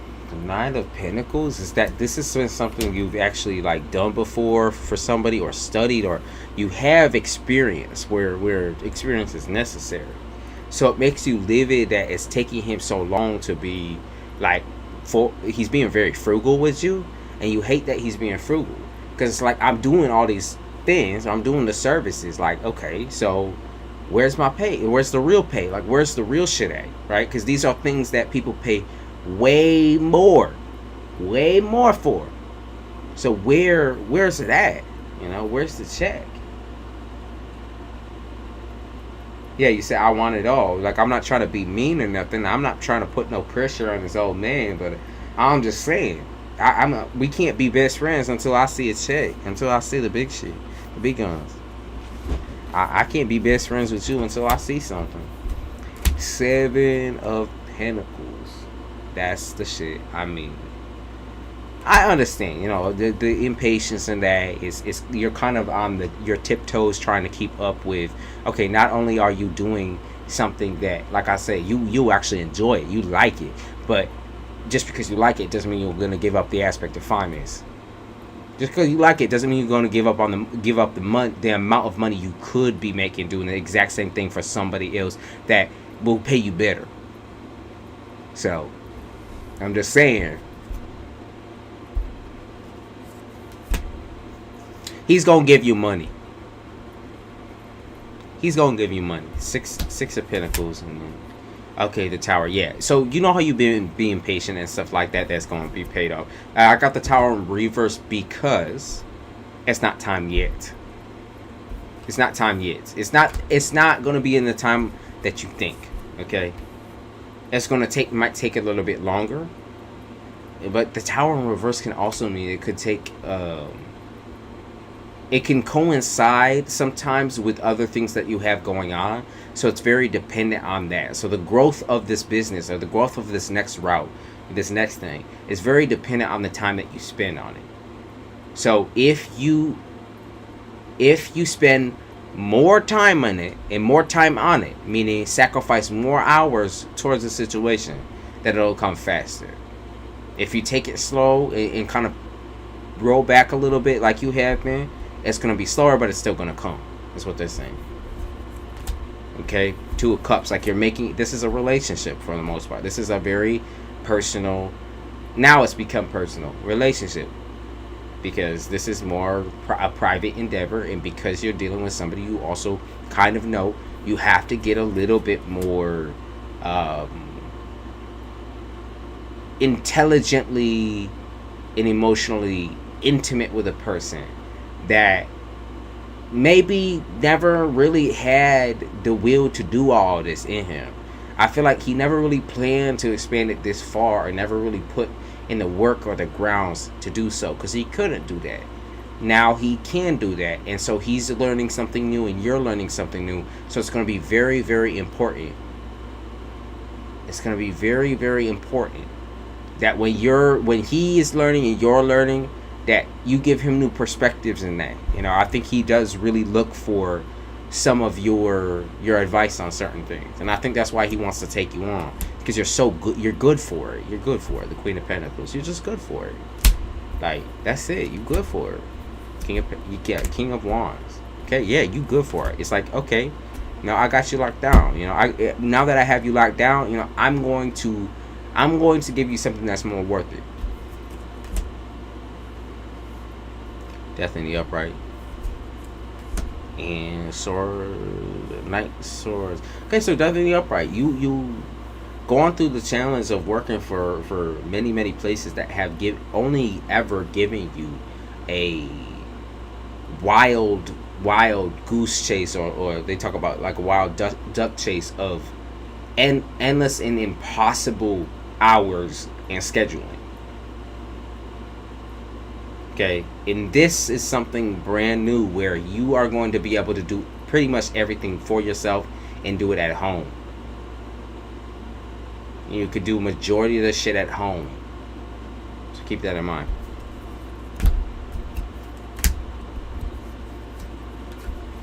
you're going to be able to do it. Now, I don't think, like I said, I think it's going to take you a little bit to be happy with the amount of money that you're giving, though it is enough. I don't think that it's going to be to where you really want it to be for a little bit. Okay, and what I mean by a little bit is probably a month, another month or so, month or two. I'm gonna say, okay, a month or two. So this is big for you. This is really, really big for you. And keep in mind that like you have no, there's not a challenge in this that I don't think you haven't already overcome in your own work situation. You know, you dealt with shitty people before. That's fine. You communicated with and socialized with people on a daily basis in your old job. You know, you've already dealt with people enough, and I feel like enough customer service, if that makes sense, to understand when people are pulling wool or fucking with you in some type of way. You putting that type of shit forward. What do you think about the investment offer he gave me? Let's see. Let me roll over a couple cards. What about this investment offer?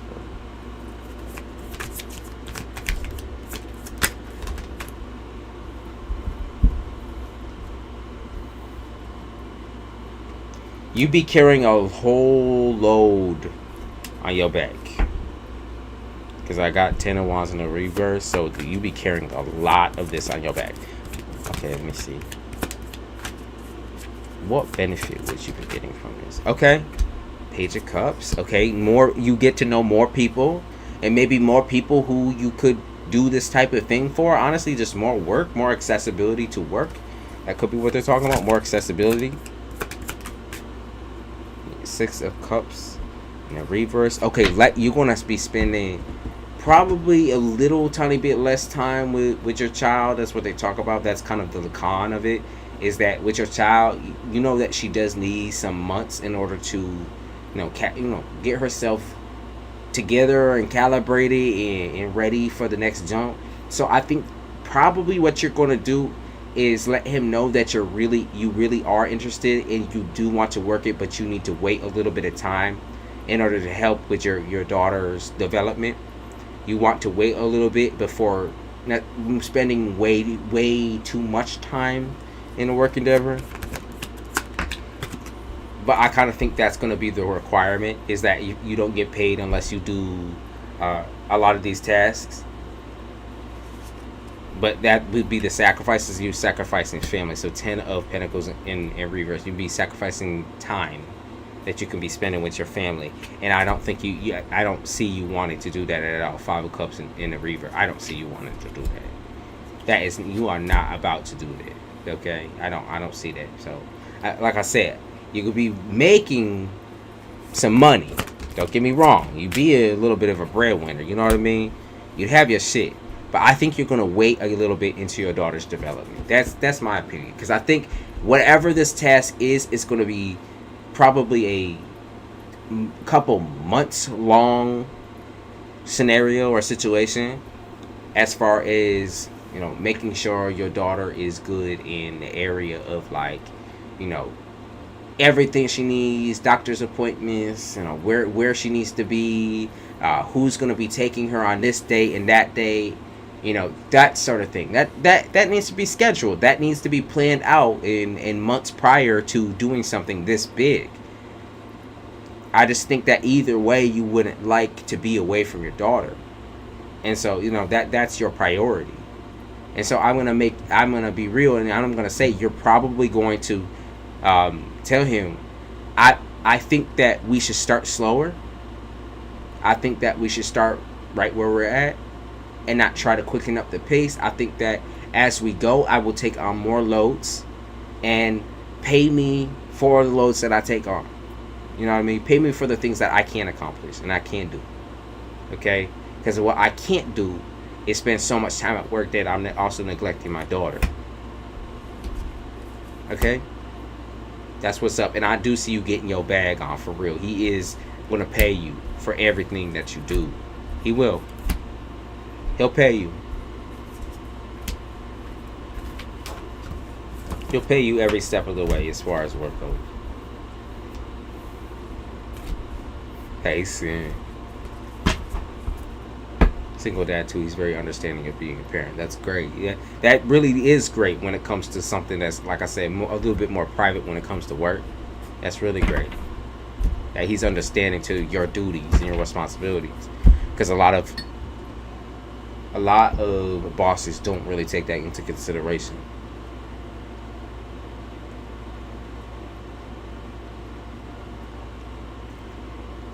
Look good. Your pay look good. Yes, you will be financially secure. The pay look good. Look, the Empress in the upright. Queen of Cups in the upright. The pay look good. If you look, she's got food in her mouth. She's got the house. She's got the home. She's got the comfort. You know, she'll be looking a little crazy, kind of a little hot-headed, a little crazy. She got everything she needs. So that's his main concern too, is that you have everything you need so you can continue on with work. Queen of Wands in the upright. Wants to treat you like a queen.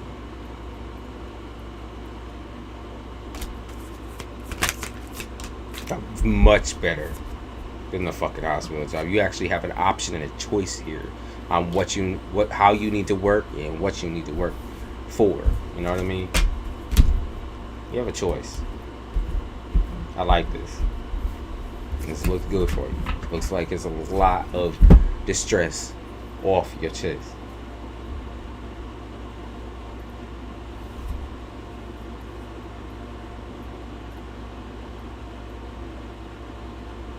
I think he'll give you bonuses.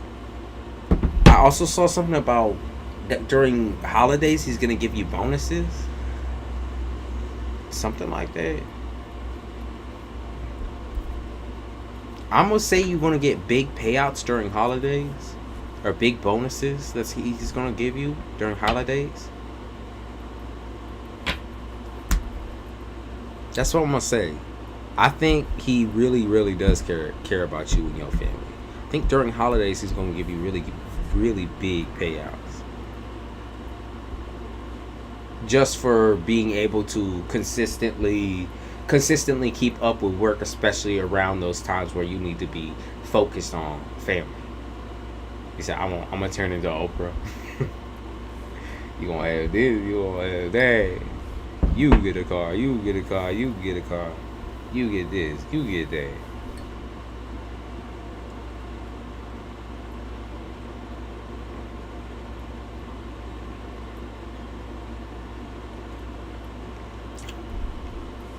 Don't got nothing to do with W-2. He's just gonna give you more money.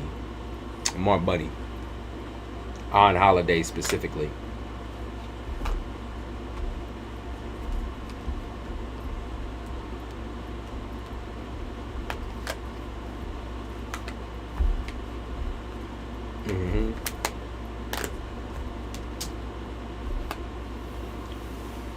I need Oprah to give me a damn car.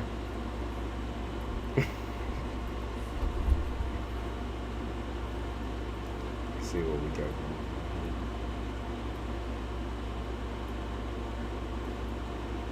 I haven't seen Oprah in a minute. He said I need me a representative.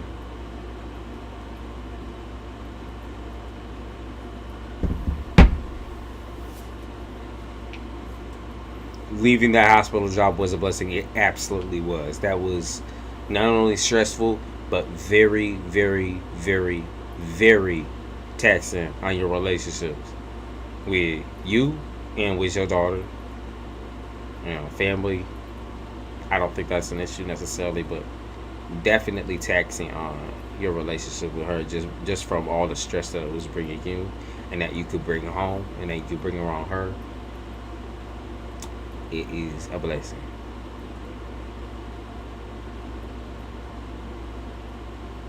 Lena, that's not how it works here. You're going to have to read the description. Read below this video.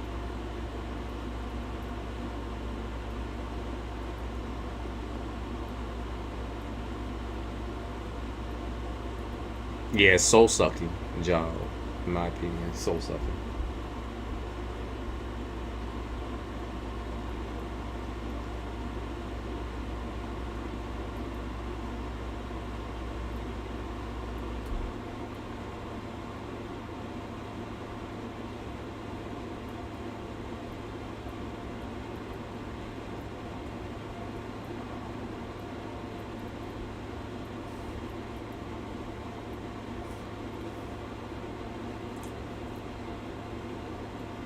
Racist Karen. Good report. Though she probably won't get motherfucking fired. Good report. Damn it. Her ugly ass. Nasty ass. I want to ask a question, but I don't know if I ask it. What's up? Ask it. HR been looking into my reports. Hopefully you get good news back. Hopefully karma falls back on the bitch.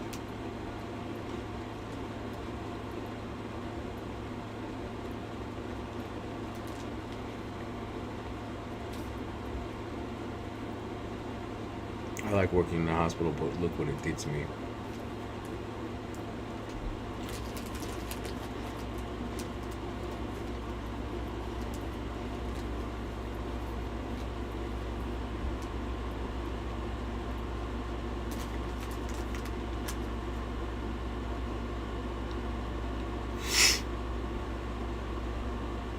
Looks like it's gonna storm here, yo. Hopefully, so I know my connection's been a little bit wibbly wobbly. It might knock out my connection. I don't know if that's gonna be temporary or not, but ask your question, god damn it.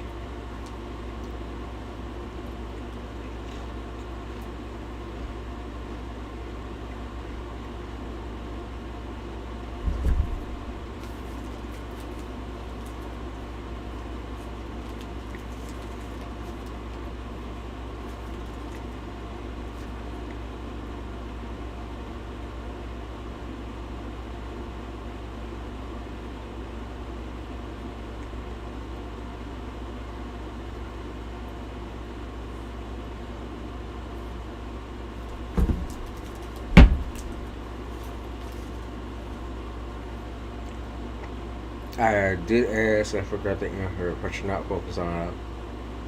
You're not at 5 right now. Sorry about shit, the call of my mom.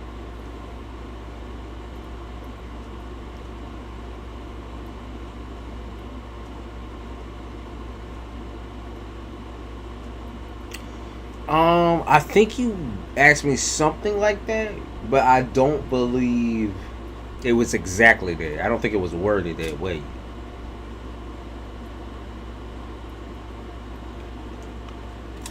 I don't think it was worded that way. I don't believe so.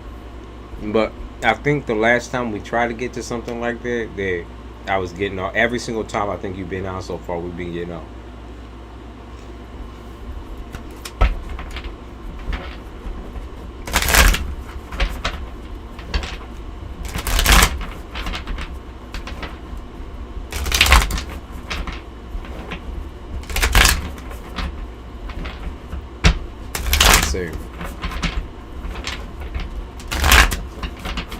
Okay, let me see the pro. I'm gonna look into the pros and cons of both.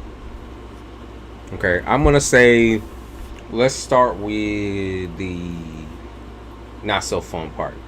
Okay, 9 to 5. What's the pros of the 9 to 5 right now? Definitely your part. What's the pros of the 9 to 5? I guess it would be consistency, knowing exactly what you're going to get paid, knowing that you're going to get the food in your mouth, a roof over your head, comfort. I guess the comfort of a 9 to 5 for you, and specifically for, I think, most Virgos, is just the consistency. It's the consistency. That's a con. Or a pro. Damn. They talk about the...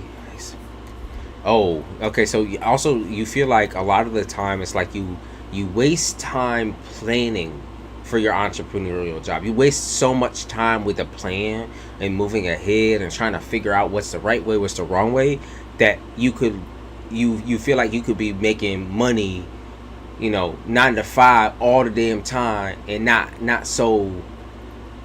What is it? Like your mind races. I keep picking up on like confusion. I keep picking up on fear, stress, anger, anxiety, like every single thing that you could possibly think of that would press you. and kind of make you feel a little bit sorry, a little bit depressed, shitty. Okay, so they're talking about like 9 to 5 could help me escape from all these feelings and all these emotions and all this, all that. Like I'm gonna be real with you. I think that it sounds good on paper. That's what I'm gonna say about the 9 to 5. It sounds good and great on paper because you're not able to make a mistake. You know what I mean? You can't make a mistake that can cost you the whole entire operation. And so I think that's what it's a comfort for you. Okay, it's a comfort. Now that's where we say like entrepreneurship and comfort don't mix. They don't make sense together, right? Because being an entrepreneur, you're not going to be able to be comfortable because you're always doing something that is new. You know, it's special because every single instance is a different situation. It feels different. It is different. Okay. So, okay, let me look just real quick into entrepreneurial, and then once whatever answer we kind of decide is the better answer, then we're going to talk about it a little bit deeper, just see where it takes us. Okay. That's the thing. Like you really just want fast money right now, but like that's that patience, girl. That patience, the shit where it's like, at the end of the day, you know you have to make what you have, what's available to you work. So whether it's a 9 to 5 or the entrepreneurial shit, whether it's anything and everything, right? I think you could do both, and I think you can do all of them. I don't think you just have to hyper focus on one. Okay, and that's the thing that I feel, right? But I'm gonna look still. I'm gonna look at each of them separately and talk about what they decide on, what you decide on. Okay, entrepreneurship takes a long time to start. There's a con. Takes a extremely long time sometimes to start. Sometimes it takes stumbling on like a fucking dime piece, right? It's like stumbling on something that's actually worthwhile. And sometimes that stumble is not enough. Sometimes the people that you find in I think a lot of it is networking. So it's like you can't find anyone who actually has your best interest. You find people who just want to flip and make money off of you instead of vice versa. And that to you is not something you find to be enticing. Not at all. Not at this current stage. The King of Pentacles in the upright, the Sun, and the Magician and the Reverse. It's, I don't know why I picked up on like you always get your dreams crushed, and that's interesting. Okay, that's an interesting perspective. It's like your expectations are always crushed. Your expectations are always, it always ends up so much lower than your expectations. It hurts you a lot more because it is something you specifically choose to put into work.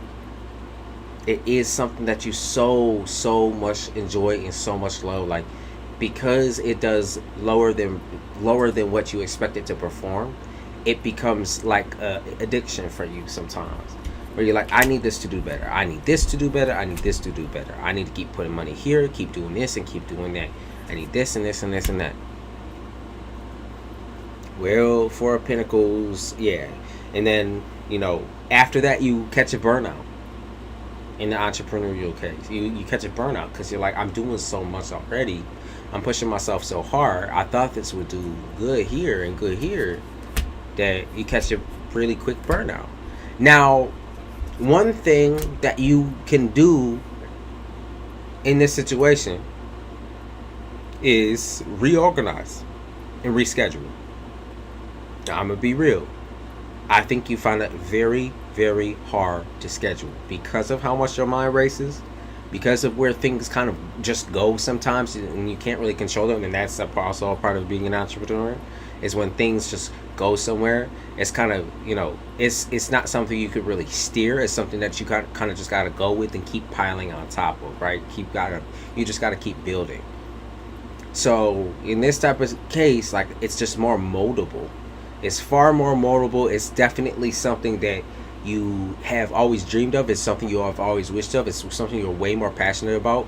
But the disappointment that you feel from the situation, I don't think can change that quickly. I don't think your mindset can change that quickly, as far as like not having the fast money, not having something in your hands, something in your pocket, while you wait for this to sprout the way it needs to. But that's why I also feel like you should probably work on trying to combine both and making your schedule for both. Now, let me see what they say about that. Just real quick. Oh, drop a card already. Death in the upright. So, new beginning. Okay, rebirth. Making something that for you has been deemed a little bit negative, or maybe taxing and exhausting and tiring, making it into something new, entirely new.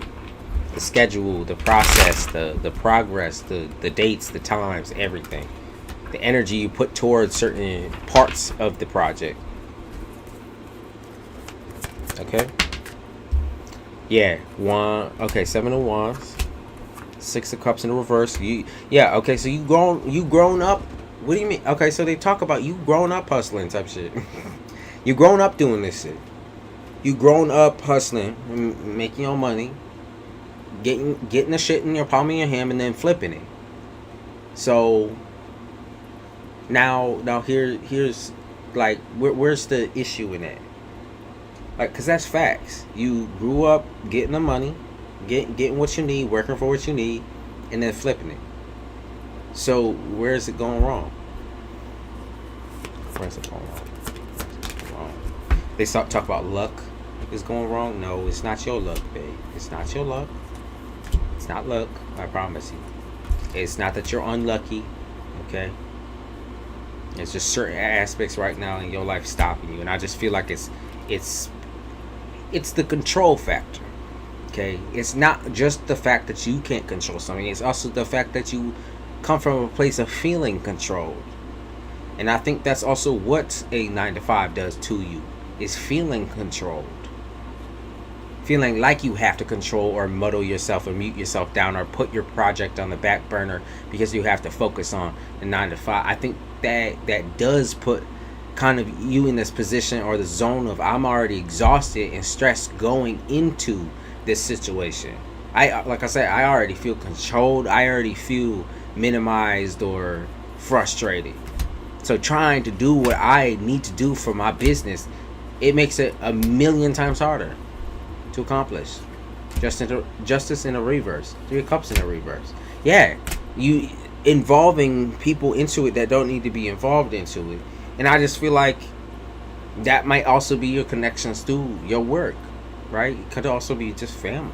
Involving people into it that don't even need to be involved in it. And to be honest with you, if people are trying to tell you how to move and run your business, then I think that's a good sign that you should maybe take a step back from that just temporarily, so that you can work on actually focusing on what you want versus what other people want or what other people perceive as a success. Because I think you're so focused on success that you watch other people get their success stories and you're like, I'm gonna try to emulate this, or I think this is logical. This is logical. It's logical that I would want this and that I can get it this way and that way. I think logic kind of in a way with entrepreneurship needs to be thrown out the window. It needs to be creative. It needs to be you. And just you, just something you come up with, and you shoot yourself down a lot, where you try to tell yourself, you're like, yeah, no, I shouldn't do that. That's kind of fucking stupid. I really don't think that's something today's day and age would even accept or even like, and this and that. I think differently. I think that people would like it. Just the irony of it in general, I think people would like it. I think people ironically like shit, you know. 5 of Pentacles in the upright, 8 of Wands in the upright, and the 3 of Pentacles in reverse, and sort of, I think you're gonna. Okay, so even though we kind of talked about you doing both, I think like that was always your intention, though. I think your intention was always to have something where you can always come back and make money on the side. Now, cutting down hours and doing something more part-time or more temporary is going to be important. But like I said, I think that's already you. Okay, so they're talking about getting more sleep, getting more rest, being able to dedicate certain days, specific days, in specific times, towards doing both of these things. Both of them, not one. Okay, not one, but both. They're saying dedicating specific times. That's very important, and specific dates and specific days. You know, even the time of day really does matter. So instead of doing certain like entrepreneurial things, maybe during the night or something like that, maybe you're doing it at the wrong time, and it makes you feel exhausted and tired already and stressed out. And so when you try to go into it, you're like, my brain already where it need not be type shit. It's already asleep, right? So that's what they're talking about. Okay, I feel like you're gonna do both of them, and I think you can easily achieve that, very easily. Yeah, they said all business, no pleasure. And they talk about how it just needs a little bit of action, a little bit of finesse in certain areas, but you already have the right idea. You've done nothing wrong by maybe exploring a little bit and just trying to feel out the vibe, and not exactly knowing exactly where you want to go right out the gate. That is totally fine when it comes to entrepreneurship, right? That's why you have that 9 to 5, so you don't have to think, right? You don't have to think about it. You don't have to think about the 9 to 5. You don't have to worry about the 9 to 5. What you have to worry about is just you and yours. Okay? You get the money to support your business from that aspect, and then you use the money into your creativity. And you got to keep it creative instead of overthinking all the damn time. Because I know you want to think it through. I know you want to try to plan for certain things. But you can't. Right? You can't, because this is a creative project. This is something that, you can't bet your life on yet. It's not something that's far, it's not far enough that you can create a solidity with it. But it will get there, and it can get there very, very quickly, because you are just that person. You're just that type of person where you can take something from 0 to 100 real quick within the next couple of months. And I mean, that's just what I see. That's just what I see. I just see you are somebody like that. So why change the way you're doing something unless it's just to change your schedule? You're just like that. You are built like that. Your brain is built like that. So if people are telling you you're doing too much by doing both, or balancing both, putting your brain like to the speed that it needs to be at, then I would say they're wrong. Like I said, you are working at your own speed, which might not be anyone else's speed. There might be 1,000,001 ways to suggest how to do the business, how you should proceed, but that none of those 1,000,001 are the way that you are going to be doing your shit, because it is specifically designed for you, because it is something you created, right? So only you can dictate that for yourself, okay? You can have whatever odd hours you want, whatever crazy motherfucking hours you want, right? It don't fucking matter. But they do suggest not doing any of the entrepreneurial shit right before bed. It makes you tired, or not so much at night. Maybe a little bit earlier in the night or the afternoon. So they suggest that. They suggest to maybe put it somewhere where it's like you don't gotta really see daylight, but it's still early in the night, so you're not tired and sleepy and exhausted yet. Listen, I know how earth signs are. Trust and believe. The moment you lay your ass down from a hard day's work, from working your motherfucking ass off, you already dozing. You already ready to. You're like passing out. You said, oh, and sleep like the dead. Virgos do. Early morning or afternoon, yes. That's my suggestion. Try to make it so like you got a little bit of sleep or a little bit of energy under your belt. It'll make it a lot easier. And you'll get an all new crowd. You'll get something completely different. I gotta go put eye drops in my eyes. That's why my eyes be doing a little. I gotta go get them eye drops, and then also I might catch a little cup of coffee just because, trying to keep things moving. But these are dry. I'm telling y'all, they're dry as fuck. I think early morning is perfect because I've been trying the night thing and I'd be out. Yeah, none of that.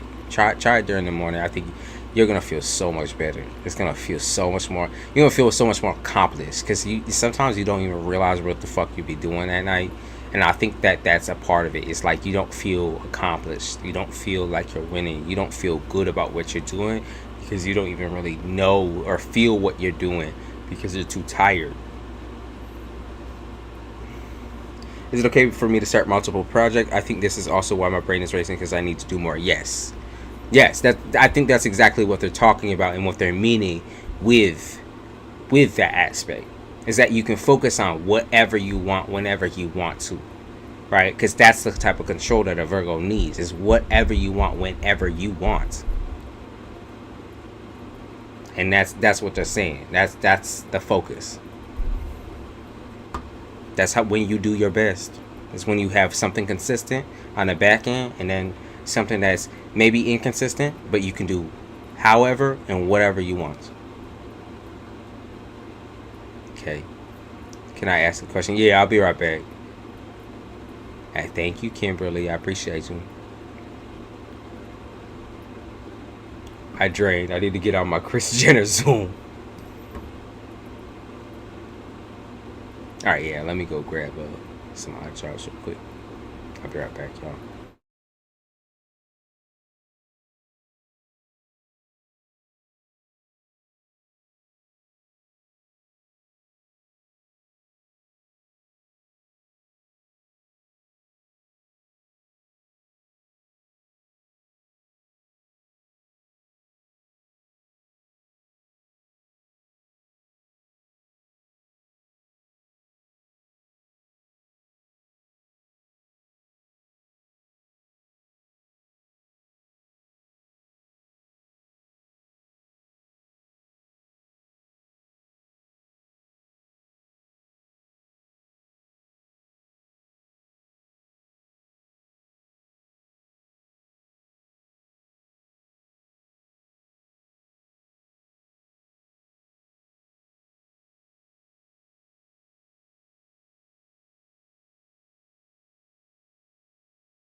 All right, I got some coffee.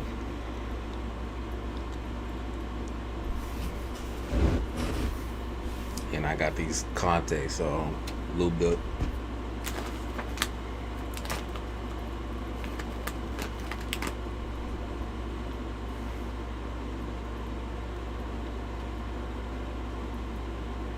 That sounds good. Cantaloupe, purple grapes, blueberries. That sounds good as well.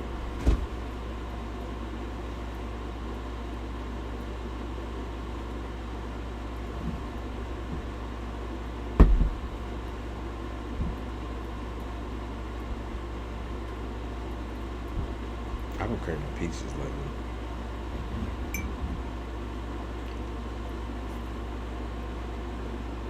This bitch hot.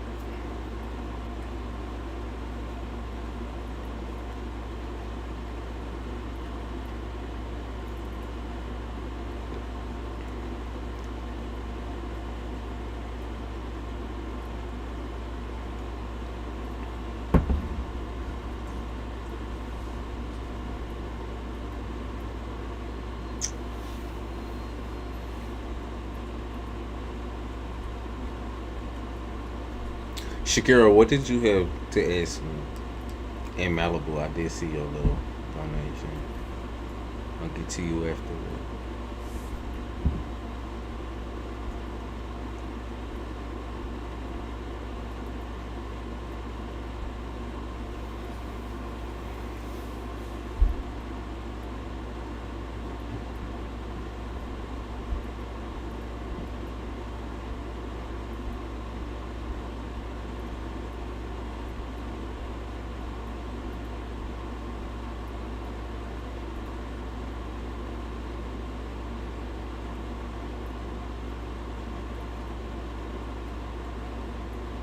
Before you start, sure. Here, hold up, Shakira. Let me. Hold on. Okay, so let me. I'll look in on Ethan after I do your 3 cards, though. Let me do your 3 cards first because that's honestly easier to do. And then Shakira, I'll take a look at what you got going on. And then we can, whatever. Let me take a look at the 3 first.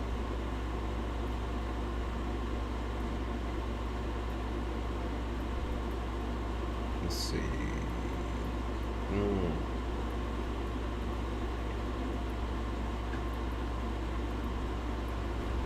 That's a good sign. I have a Keurig as well.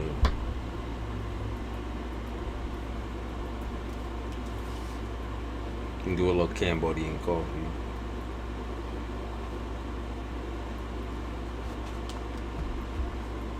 I did think that. Let's try the Oracle deck.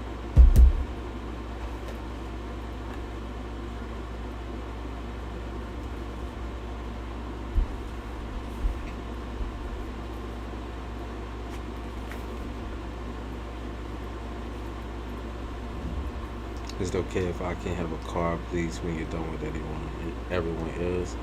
Yeah, as long as you're patient. I'll probably be going into 11 to 11:30. Let me get it. So I'm gonna do the Oracle deck, and then I'm gonna clarify with 3 more after I do 3 out of the Oracle.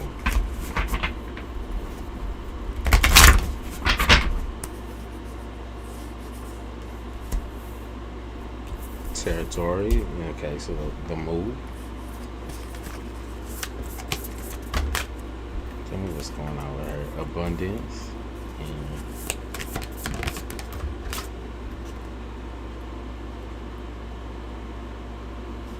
I'm gonna draw another one. See if it comes out again. I think it just did. I believe it just did. Yep. I love the live collectors you did actually. Thank you. I will do more of them. They're just very exhausting sometimes, especially when people just be coming in with some nasty shit trying to spread it like a disease. So I'm gonna be doing them. I'm gonna be doing more of them. I still have that one saved that I can do. That where I want to talk. I definitely will still want to talk about that. I think that's important. So where did that booklet go? The fuck did I save that booklet? Damn, am I losing my fucking mind or what?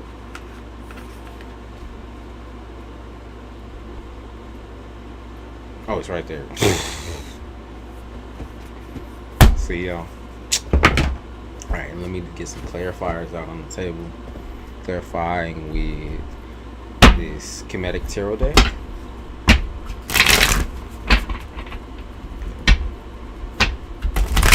They called you Slick Rick. Slick Rick.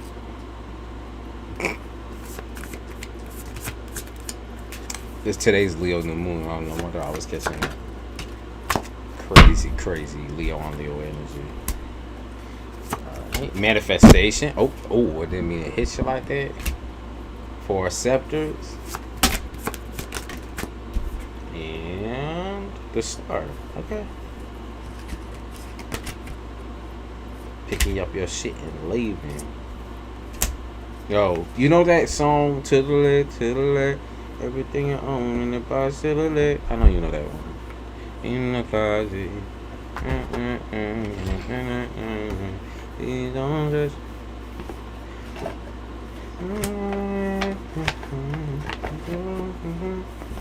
That song.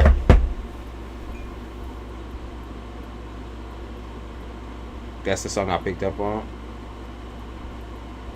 I feel like you packing up and leaving, or are you trying to pack up? Are you trying to store stuff, or that's what's gonna come for you? Is that you gonna be able to pack your shit up and get? So they're talking about recuperation of money as well. And before I even get to these oracle cards, I kind of want to set the stage real quick. I want to set the stage. Okay, so we have this card, which I would say to me is the equivalent to manifesting a build that is kind of like, you don't want perfect. I don't think there's a world where anyone could really achieve perfect, and I don't think you're that unreasonable. But I do think what you want is a build that makes sense and that is standard and simple. I think you just want something simple and standard to start out with that makes sense for everyone. That's what I think you want. It does not have to be absolutely perfect. Right now, stability is your main thing. And you can always change no matter what. And you already know that. You can always change what you like and what you want and what you need at the end of the day. But what you need right now is a stable, standard build. That's it. That's all you're looking for. Okay? So I think that that's really important when it comes to your next home, your next house, the next territory. Is what you're looking for is standard. And I think that's the easiest possible thing to achieve. And have it also, like I said, suit everyone's needs. And have everyone also be able to live and coexist in the same space without feeling too stressed. Okay? All I want for Christmas is a new fucking home. That's what I picked. All I want for Christmas is a new fucking home. That's all I want. I don't want nothing else. All I want for Christmas, that might show signs of you possibly moving in December. 4 of Scepters. Oh, moving with your eyes closed. 4 of Scepters can mean a lot of things, but I think mostly it's like try not to be too reckless. And I think reckless. Let me talk about reckless 6 with 4 of Scepters, but I don't think that's the thing on your mind. I think it's just reckless movement right now. Let me see the meaning of this real quick. I'm looking up a word real quick. I do have a dictionary.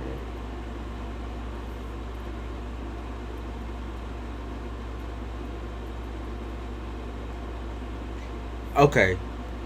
So they talk about attention to detail, meticulous.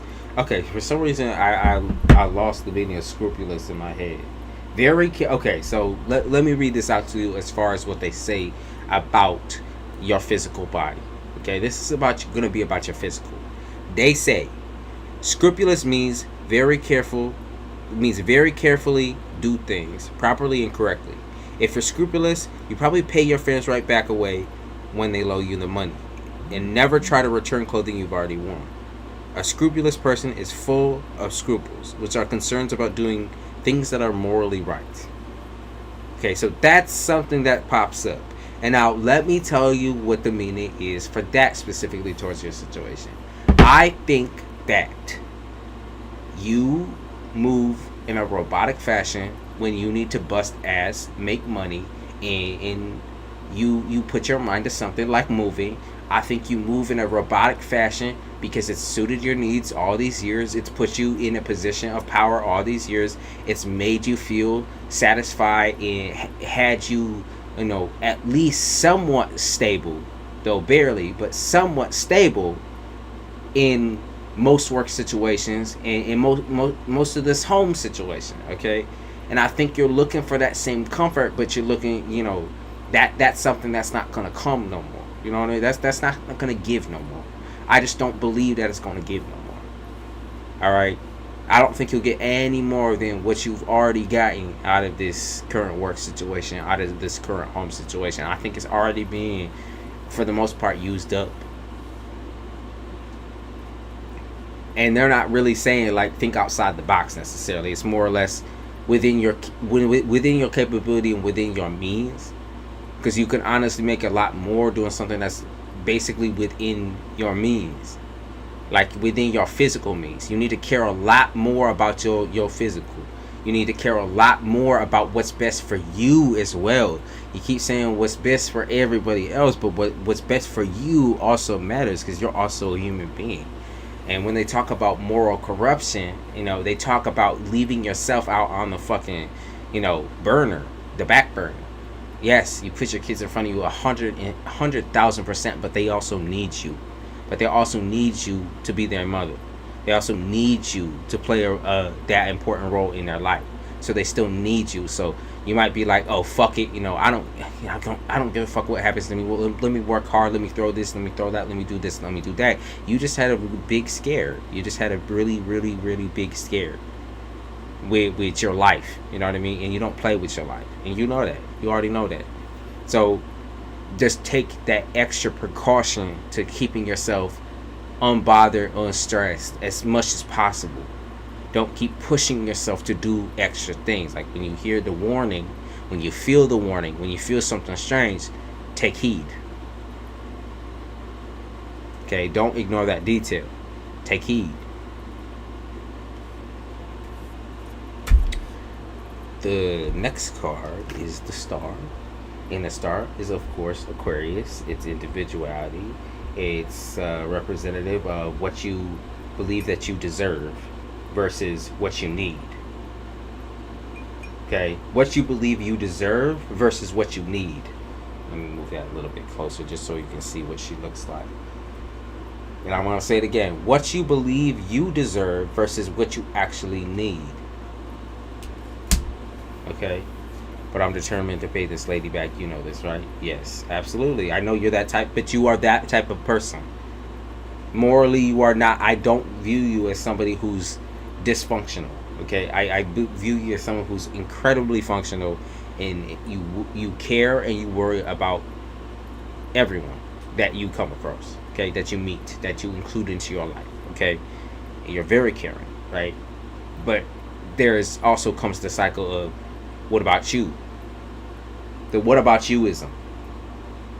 And it's nobody pulling no pity card or nothing like that, because you've gone through a pretty serious situation. And I think it's hit you, but it hasn't fully hit you yet. I don't think it's fully hit you on how life changing that experience is. Though you've seen changes and you felt changes, and you act, you play different. You just, I don't think you've really felt it. You know what I mean? I don't think you've really, really felt it.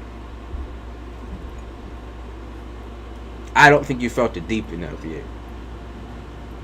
And they're not going to re-put you back through it in order to make you feel that. But it's just something that I think once you are in a stable or a pretty simple place where you can actually think for once, and with instead of like panic, where you don't have to think fast on your feet, you're more just like, okay, I can stay calm, I can stay tame. The place where you feel the most comfortable. Once you are in that space, then you are going to be able to look back on this and finally feel it.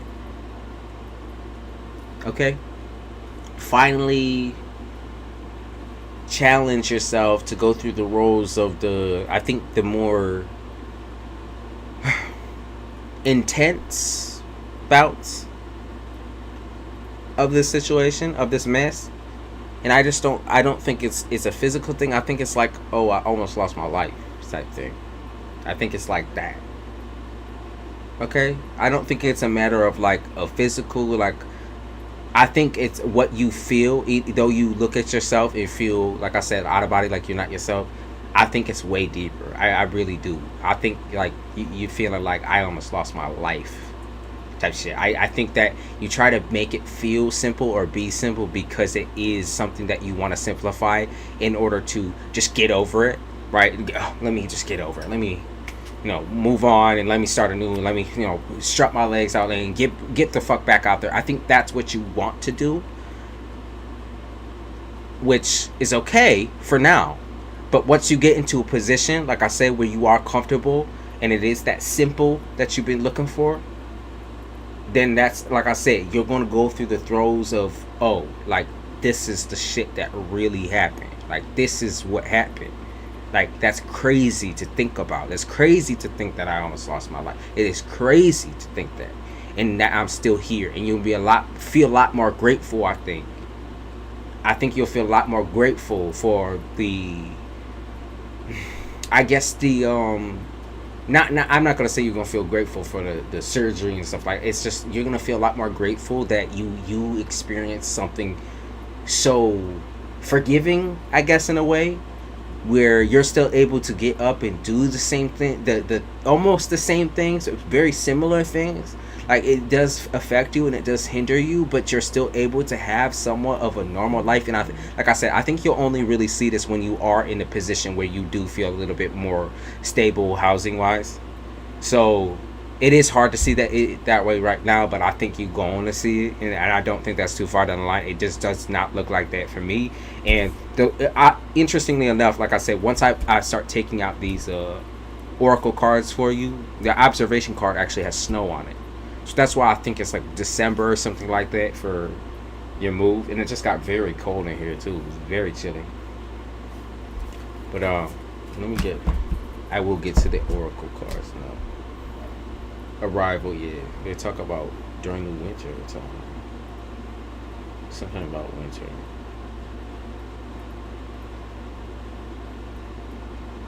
Or something about winter or something about snow. Or just colder weather in general might be of importance. Of course, I set the book somewhere again. Let's keep doing it. Yeah, keep putting it back in.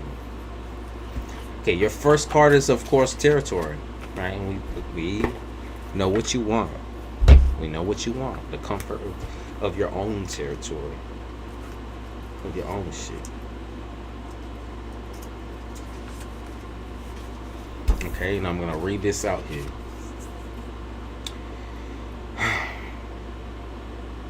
Crows are very territorial.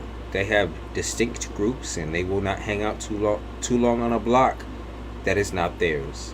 Territory indicates that someone may be entering your space uninvited or that you may be the one who is the intruder. This card may also ask if you are protecting something out of concern that someone might be trying to step on your toes or take over something you cherish. When territory appears in a reading, you may need to consider what boundaries are in place or if they are needed. Would the situation benefit from establishing some ground rules? Territory may also appear if you need to carve out some space for yourself, whether that be within your home or in the form of time to be alone. You may need to define an area that is solely yours and yours alone. Number one card, You got number one, which is abundance.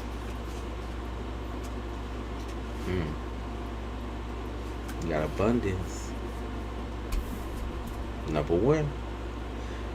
The crows on one side of the bay know that the cannery is a source for steady and easy meal, making gathering food an effortless task. And as a result, they spend their days enjoying their location. However, the crows who reside on the other side of the bay, where the food is scarce, find searching for food much more difficult. And as a result, much of their days are spent focused on survival. The crows who did not live on the cannery side of the bay are unaware that an easy food source exists just a short distance away. Nor do they have the time or energy to waste exploring areas farther away. Abundance brings a reminder that there is a place where you, too, will find... Why did I just lose my place? Okay, my bad. A plethora of possibilities. I lost my place entirely. I love that. I don't know why the double P had my dyslexia fucking... Okay.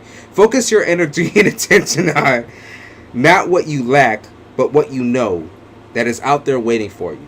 Let your intuition be your guide. Abundance may appear if you need a reminder that from your current position, I almost got lost again. Your current position, you might not see what is out there waiting for you. Of course, most of the time this card represents a positive outcome. However, because these crows can be a bit cheeky, the meaning could very well indicate an abundance of something less favorable, such as an abundance of water in your basement.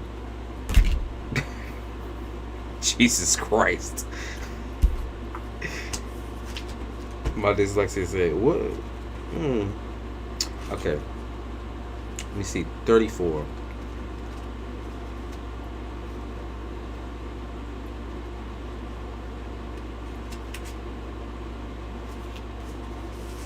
Okay. This one's observation. This is the one that I talked about having snow on it, by the way. This is the one I talked about. Okay. Observation. The crow watches the spider, intrigued by how it catches its meals. The crow could simply pluck the spider right up, but instead it decides to learn a little first. Observation asks that you hold back from reacting and take some time to analyze the situation. There may be something of value that will only reveal itself if the given time. Okay, that doesn't make any sense. I'm going to skip that. That doesn't... What? That's a typo! The given time is...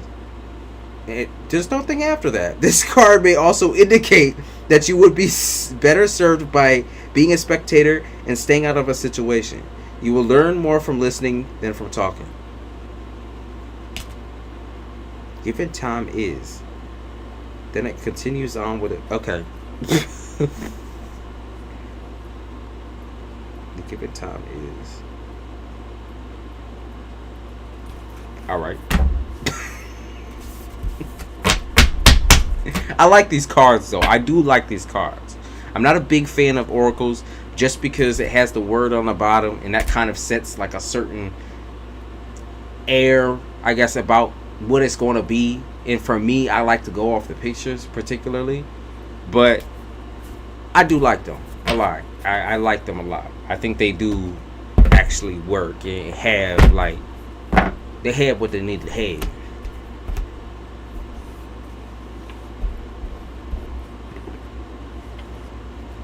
I like whoever made this. It said MJ Cullinane. It happened for a reason, Culture. Listen, my dyslexia, it happens when my brain starts speeding me up. It's just from coffee, to be honest with you. When I drink that coffee, my brain short-circuited. And that only lasts for me like an hour, to be honest with you. Those of you who also have a little bit of the ADD, y'all know that you be fucking hiking for an hour or so, and then that shit just drop. Honestly, I keep saying that, but I really do gotta quit caffeine. Caffeine is part of the problem too.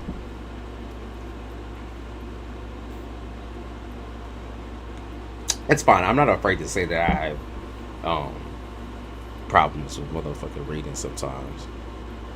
I'm a very fast reader, and that's the problem. That's how shit gets switched.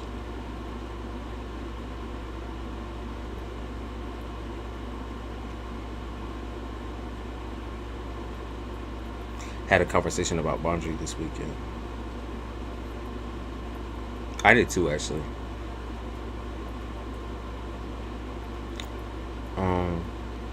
Okay, Shakira.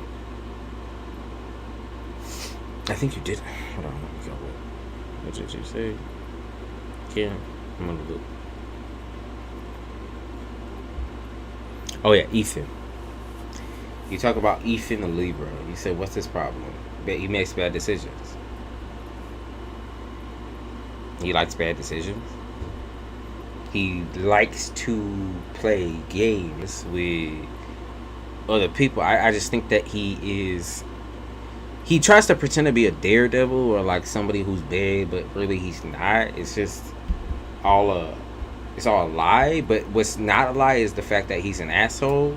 So yeah, because they talk about Romeo and Juliet, how there's always a tragedy in the end that's going to just be another motherfucking tragedy. You already know by this person's, the way they act and the air about them, that they are not someone to trust, because he acts just like all the other ones. And so you got to stop falling into that trap with the one that acts just like every single, like I said, all of the other ones. You got to stop falling into that trap. They say that because they got a fetish for you. They got a fetish for girls like you.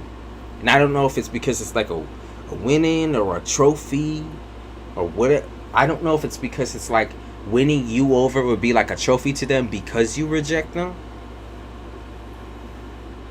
I don't know if it's that's the case or not. Like, I could feel this idea of like winning. Like, I want to win this. Like, I want to win this. You know, I want to be this. I want to do this.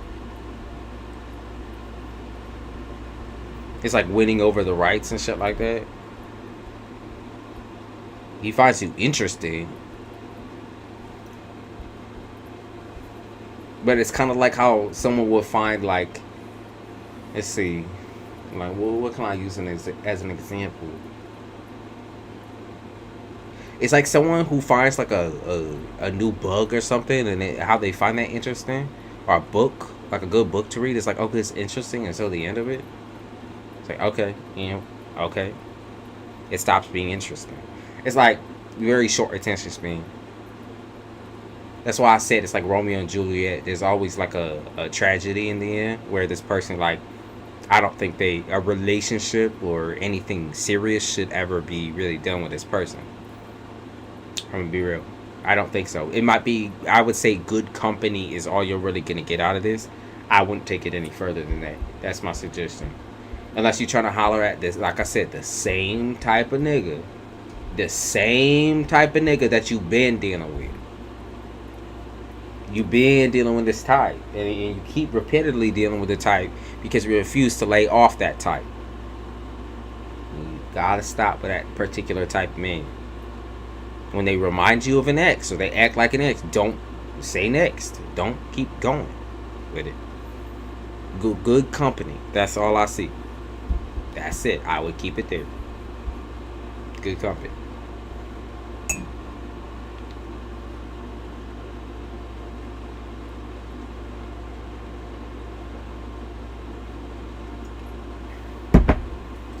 Okay.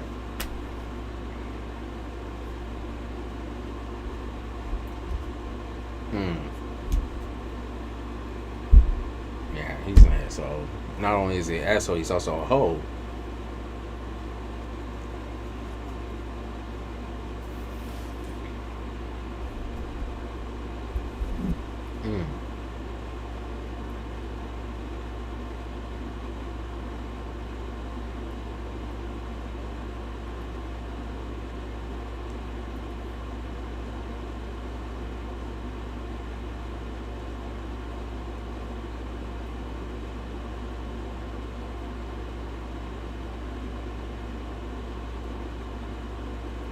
You know what you want, Shakira. I don't know. You play coy all the damn time, but you know exactly what he want. Yeah. Because that's what they be saying in this damn song. They said, girl, you're playing coy. You know what he wants. You know what he wants from it. It's like it's been the pretty much the theme of every single one that you dealt with so far. And that's what you need to stray away from and stop leaning on. And so like your crutch to not get totally emotionally involved.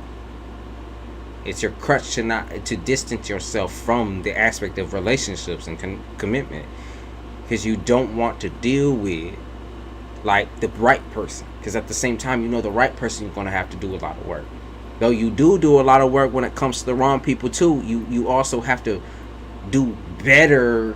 And I'm not saying you don't want to do better. I'm just saying that you just don't want a better man. I think that's too much. I just think that's too much for you right now.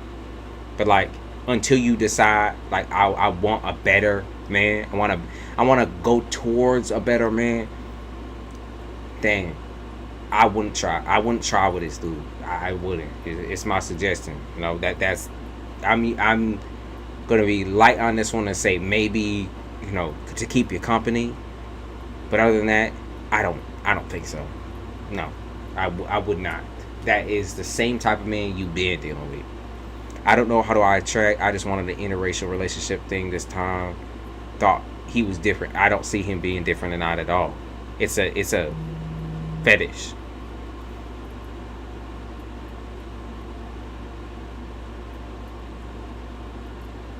It's a fetish.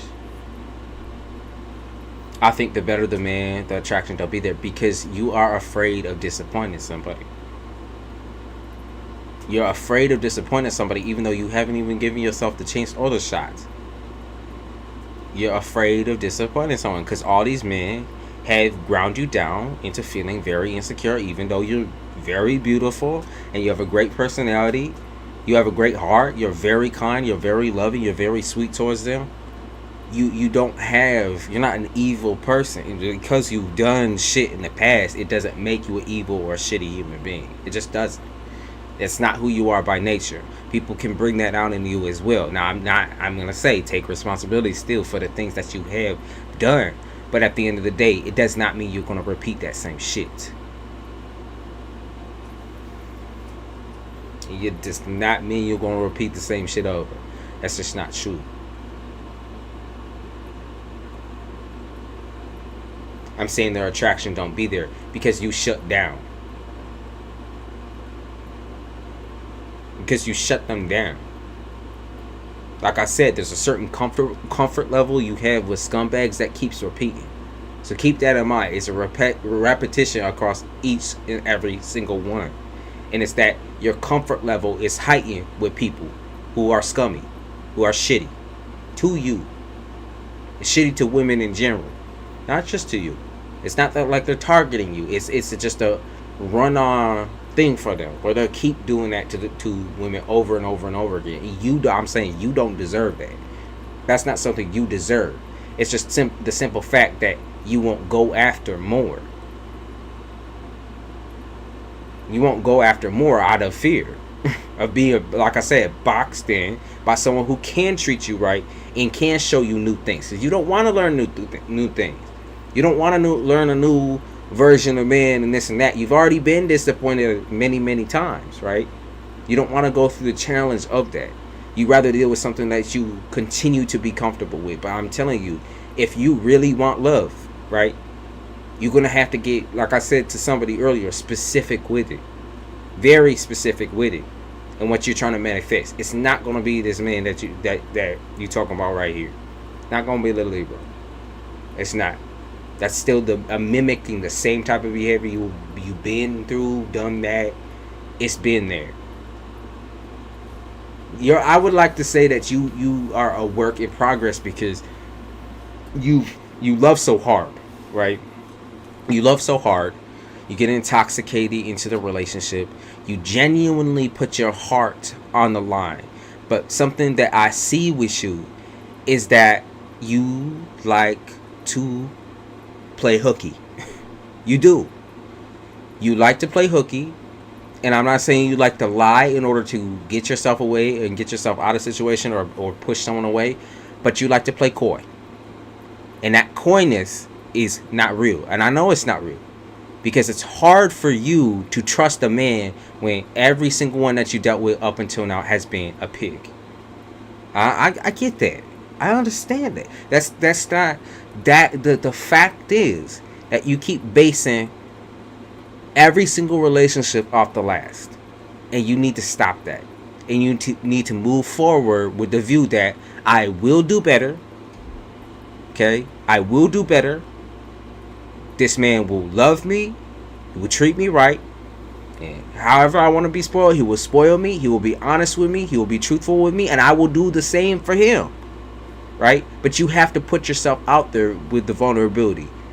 Not just the sweet, kind Shakira, right? Because sometimes angry Shakira too needs to come out as well. It doesn't. That's not too much for people. I know you view that as too much for people, but that's not true. For the right person, your anger, your sadness, your frustration, your embarrassment, your everything, your quietness, your coldness will all be okay for that person to deal with. Okay?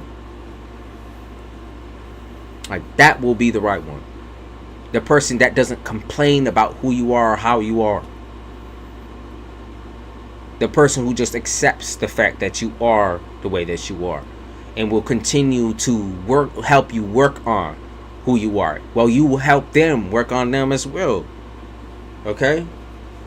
Like, it's a work in progress always. Always you're trying to grow together. Always.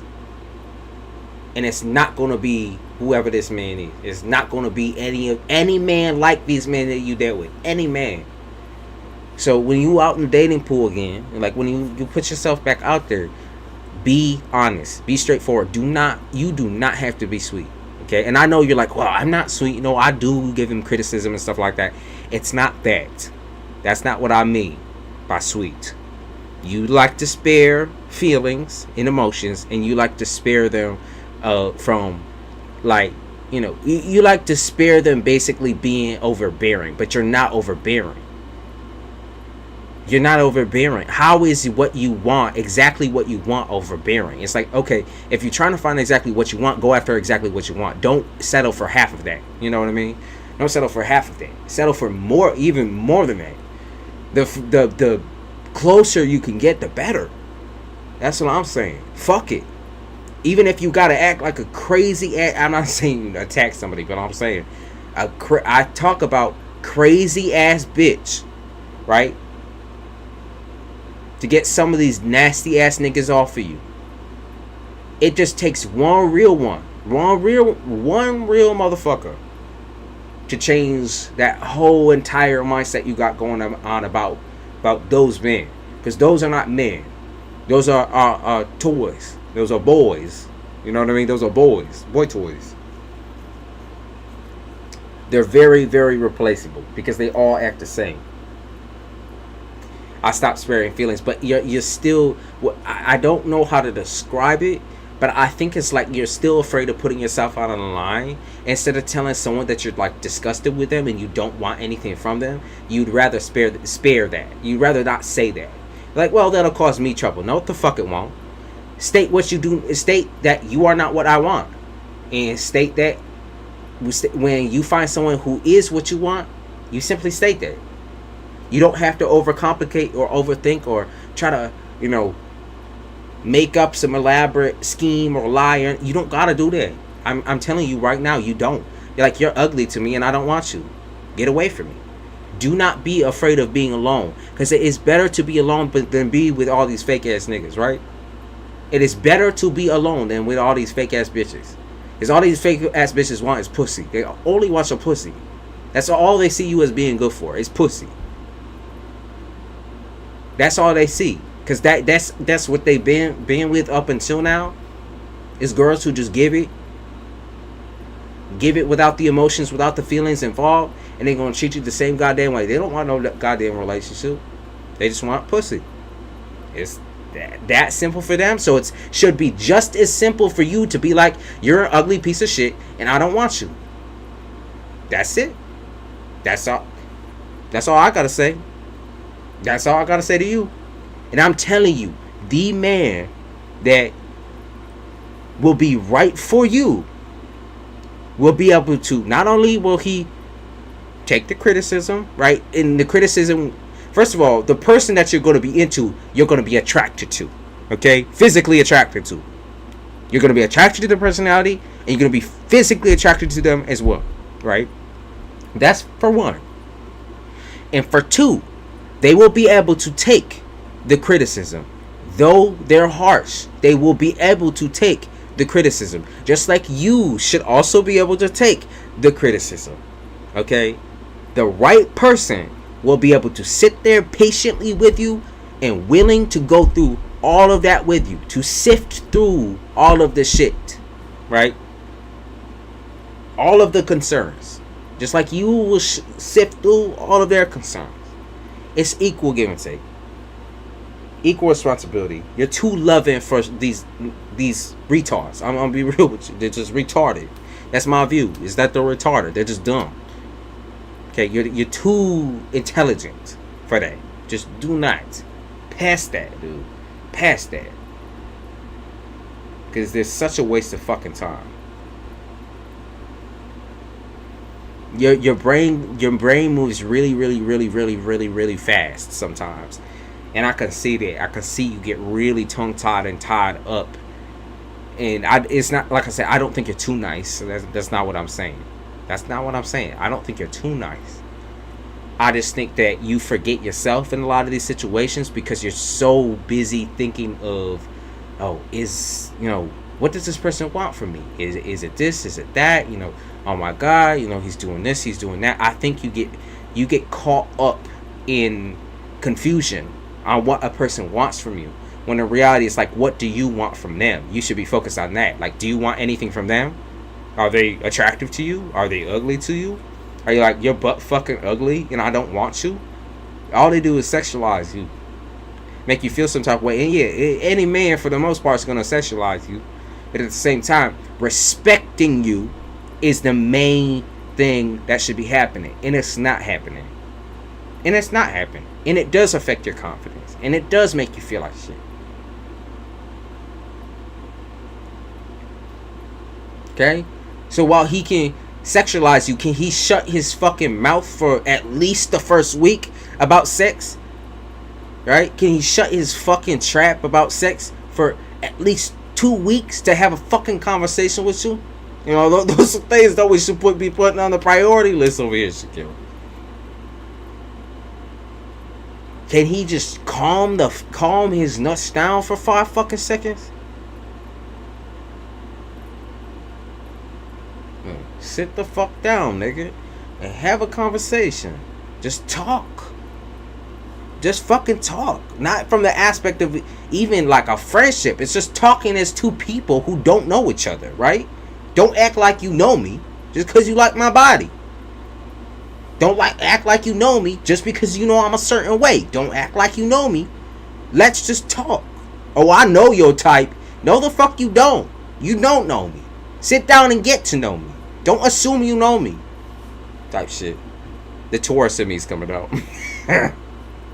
The Taurus in me, I could feel it. The stubbornness. Taurus does not like being a fucking tool to people. For real, though. It really is.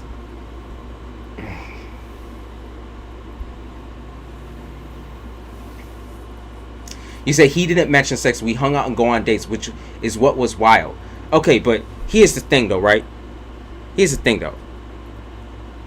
Even in your own words, you said, I just wanted to try out an interracial couple. Now, while those intentions on surface level may be pure, they may be grand and great. I'm sorry, but if you're looking for love, you should be looking for love. It shouldn't be, I'm looking for an interracial couple, right? It shouldn't be, I'm looking for this type of couple. I want to fit in this type of aesthetic. It should not be aesthetic based. It should be based on, one, what you are fully and entirely attracted to, right? And two, the type of person that you can fall in love with. Specifically, though. Not just saying I love you, but specifically putting in the work to think about and to process what type of person that you need in your life to love you, so you can love them back. So that whole entire process where you're saying, I want, oh man, an interracial couple, I'd love to try that. That is to me, it sounded like you're taste testing things, but you're not putting in the aspect of work on the end of, this is the specific man, specific type of this and specific type of that.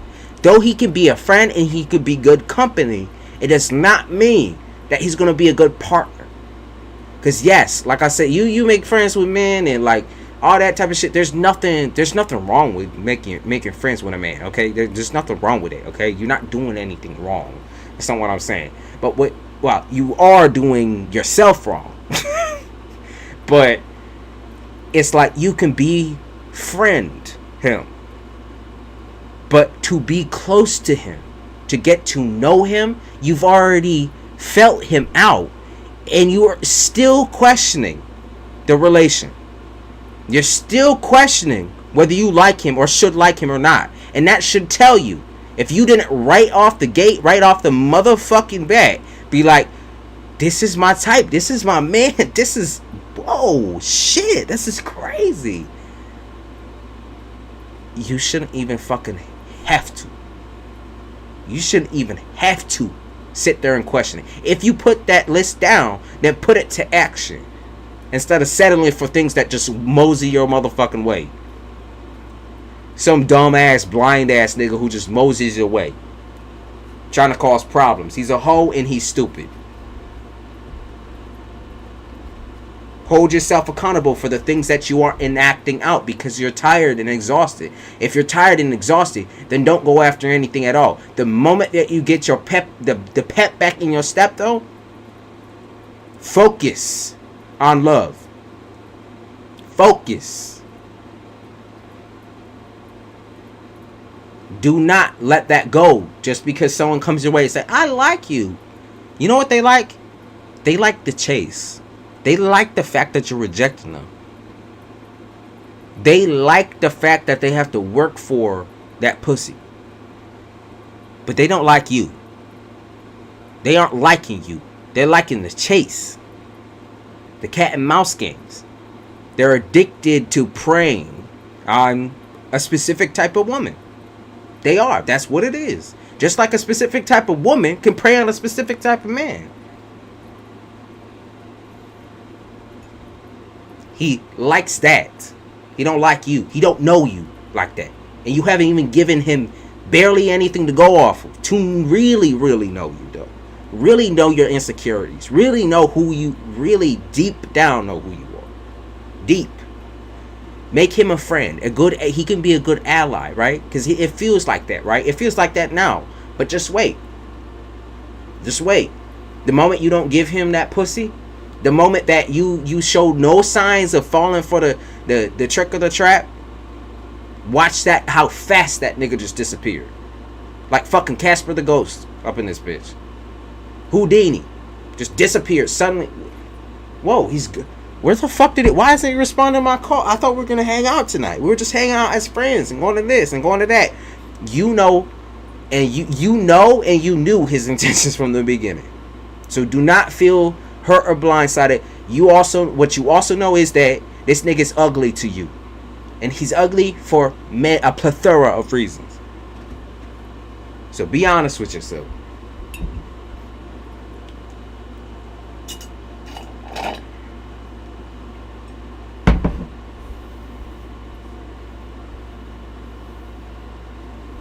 You're tired. I see that. I know. So rear back until you ready again to be like, I want love. I want the fucking love. You better give me the motherfucking world. Your world, bitch. Give me the whole entire motherfucking world. You know when they use that saying, give me the moon type shit, give me the motherfucking moon. It better be every spot on my motherfucking list. I am not giving none of them up. That is exactly what I desire. And if you don't match that, fuck you. Fuck you. You're an ugly piece of shit. That's straight. Call him the fuck out. You good. And I know you got it. You have it. It's not that. It's literally not even the fact that you don't got it in you, because you do. it's not even something you need to learn, because I know you have it there. I know it's something you use in your arsenal, but you don't use it all the time. You get tired of having to use a specific arsenal or to try to outthink or outplay some of these players, because they're so goddamn retarded that you can't outplay someone who's that stupid. They don't understand it. It doesn't compute. So it gets hard. I understand that. You know? But you shouldn't even have to outplay them or entertain or be around them or anything you do not want to do. You already feel uncomfortable being around human beings and people, and men specifically, be looking and ogling and oogling and doing all this extra shit, right? So don't take that extra step. You are doing perfectly on your own. Though can be lonely, and all Tauruses for the most part. Most Tauruses are very lonely. Right, but here's the thing that, like I said, you got under your arsenal, is that no matter what, you guys are very, very stubborn. When you want something, you are like a shark in the motherfucking water, right? When you want something, you chase that thing. So you want love, you chase that love, that type of love, the exact type, no more and no less. And that is what you will find. Okay, because you are looking for it, and not looking for a pastime. You're not looking for somebody to fill the loneliness and to fill that lonely void. You're looking for the whole package, and that will be right the fuck there. Okay, when you finally decide in your mind, that is exactly what I need. Okay, that's what I'm saying. Inspirational to especially all my earth signs, males and females. You all got fucking problems accepting what you deserve instead of expecting. Right? You expect the people that come your way to already know what you want, to already represent what you want, instead of accepting the fact that you are the one who needs to find what you want and what you desire. And you are the only one who can give the okay and the say so at the end of the day. At the end of the day, you are the only one who can say, this is the type of woman, the exact type of woman I need in my life. This is the exact, they cannot force you into it. This is the exact type of man that I need in my life. They're attractive. You know, they sound good, they smell good, they look good, they fuck good. They are very incredibly intelligent. They're soft with me in the places that I need them to be soft, and hard on me in the ways that I need them to be hard. Okay?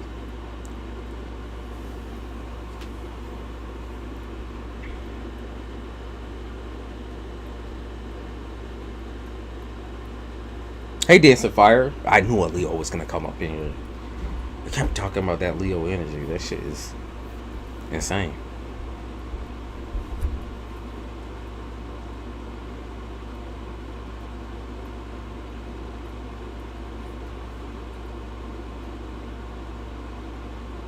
You're going to get it. The best of the best. That is what you deserve. Do not doubt that for 1 second.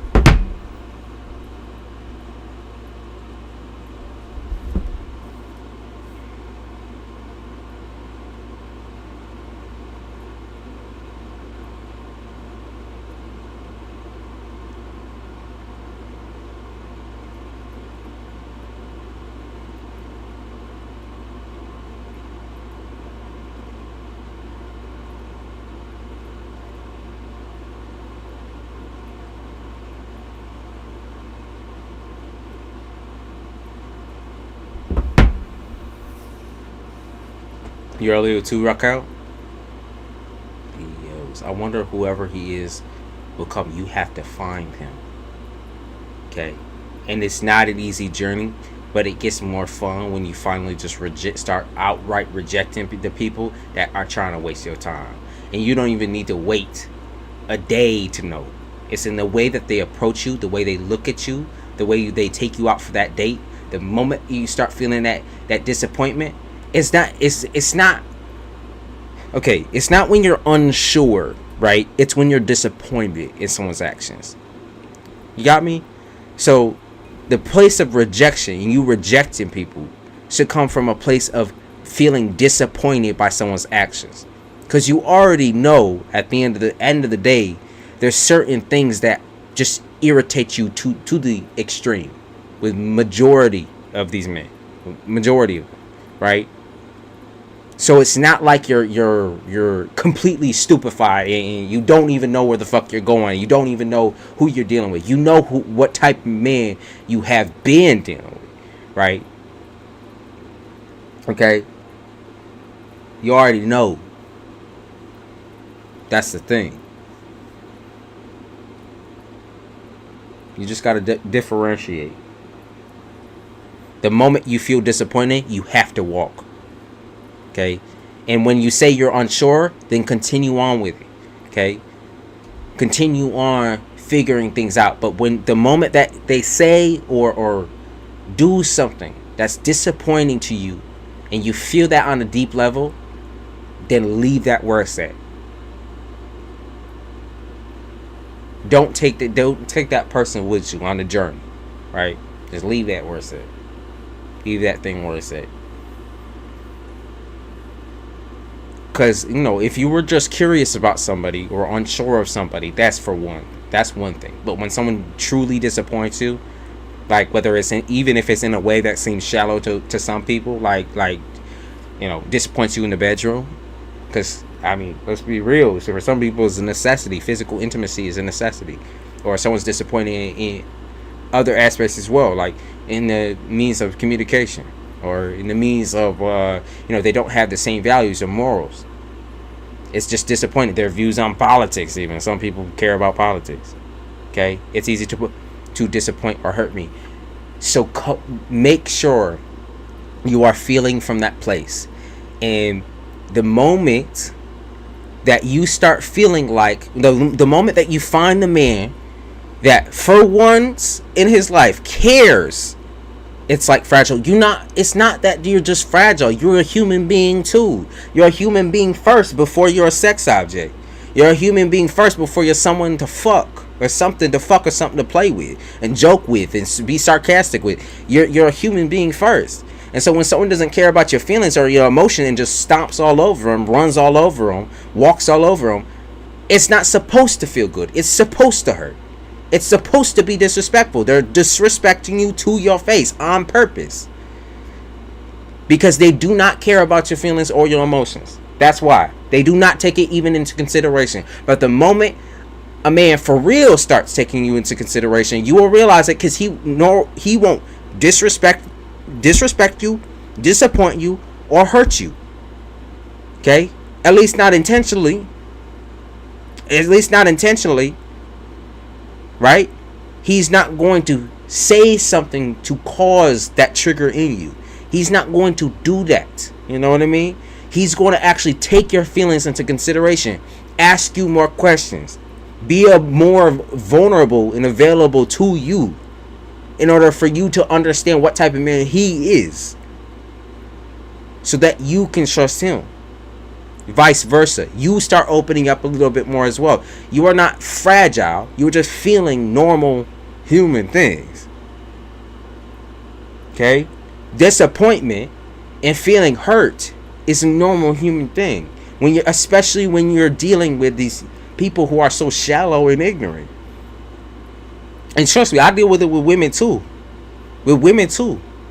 Some of these expectations that women have, it's not the financial expectation that bother me. It's not the sexual expectation that bother me. It's just the expectation of taking care of somebody wholly and entirely and totally like they're your child. Right? Even emotionally, right? They can't even stand for themselves emotionally. They gotta be fucking, some crazy ass bitch with no chill, no nothing, right? And that's the shit you need to stay away from. It's like everyone has this expectation with you and tries to pin this on you, like it's their right? Like it's their right to come into your life and try to treat you a certain way and objectify you and make you feel small, make you feel like you gotta be the kitchen bitch, right? The bitch out in the kitchen doing this and doing that, or the bitch that's the freak in the bedroom, or this and that. Like, people may try to pin that on you, But you are more than anything, right? More than anything. When you are feeling that hurt feeling, that you need to cast that nigga aside. Smite that nigga down. Smite a bitch. Smite a bitch. Do not let him do that to you. Do not just be like, when he said, even if he's saying I'm sorry, he knows he knew he was gonna cross the line before he even said that shit. You know what I mean? It's like, you can't be that unaware. You knew you were gonna cross the line before you even said something out of your fat mouth, right? And that's why it hurts you. It's because you know it's not unintentional. You know that it's coming from a place of trying to hurt you, trying to make you jealous, trying to make you feel some type of way. You know that. So don't even play that game. You've been playing it for too long. It's not worth it. You are definitely not some nasty whore, right? That they're the type of whore that they're trying to play with. You're just not that. You're not a whore. You're something different. You're something different. So it's not worth it. It just really isn't. You're not spotless and you're not perfect. But that doesn't matter. You are still allowed to get exactly what you deserve. A new relationship, new type of person, new speed, someone who takes it slow, someone who is able to wait on you and feel satisfied by having conversations with you, by taking you to nice places to eat, adventuring out with you, finding new things to do, getting vulnerable, touching bases. Getting more of what you deserve is not a bad thing. It just isn't. You're like, oh, I gotta suss that out. It's so scary. Da da da da. It's like, it's one thing for a man to wine and dine you, but when he wines and dines you, like seriously puts in the work and the thought to every single one of these things, isn't just lazing about. Let me take you to the fucking pizzeria on the side, on the sidewalk type shit. And let me take you to Olive Garden. Let me take you to an easy Olive. This nigga really thinks it out. Y'all go out, for example, y'all go out and get food, and then he's like, okay, actually, no, I don't really want to eat inside. I don't really want to eat in a restaurant. I kind of want to take you. I want to go. Let's go to a picnic. Like, let's go outside and go to watch the stars or some bullshit. Let me go take you. Let me take you up here. Like, this is scenic as fuck. Like, I only been up here with myself. Really, I come here to think. Really, I come here to feel. Let's go up here. Let's chill. Let's listen to fucking music together. Let's do these things. And even that romantic gesture, and then you end the night there instead of ending the night with sex, because that sex ain't always appealing to men. Sometimes when men are really trying, they really trying. So because we're so anxious, sex ain't even on our mind. We're so anxious to see if something will work and trying to do something that it's not just sex. Trust and believe. Well, sex is the primary. It all starts there. It all starts from, damn, she looks fine. It also can go to a place of, I respect her. I like her. I think she's funny and kind of, I want to know more. I want to know more. And we get so anxious and paranoid with that shit because we're like, fuck, I don't know if we're supposed to care about that. Are we supposed to ask about that? Or is this how we're supposed to do it? Oh shit, I don't want to trade on that. When we really are thinking about it, we will not hurt you. Okay? It's not, men aren't just emotionally immature. They just aren't. We do that by choice. You know what I mean? Yes, we are raised a certain type of way, but we do that by choice. Because it's not like we never ever had any person in our life to show us any type of care. You know what I mean? Unless you are really that nigga, and I'm sorry for that, but that's not Shakira's fault. That's not Malibu's fault. That's not nobody else's fault. But at that point, your own. Then you need to fix something in a fucking therapist room. You know what I mean? You need to go see a therapist, right? Because that's nobody else's fault at that point but yours as an adult. So I just think that you really, really, really have been trying to just sit with what everybody else wants for you, but that's just not the type of person you are. You're prim, you're proper. You was not raised that way, and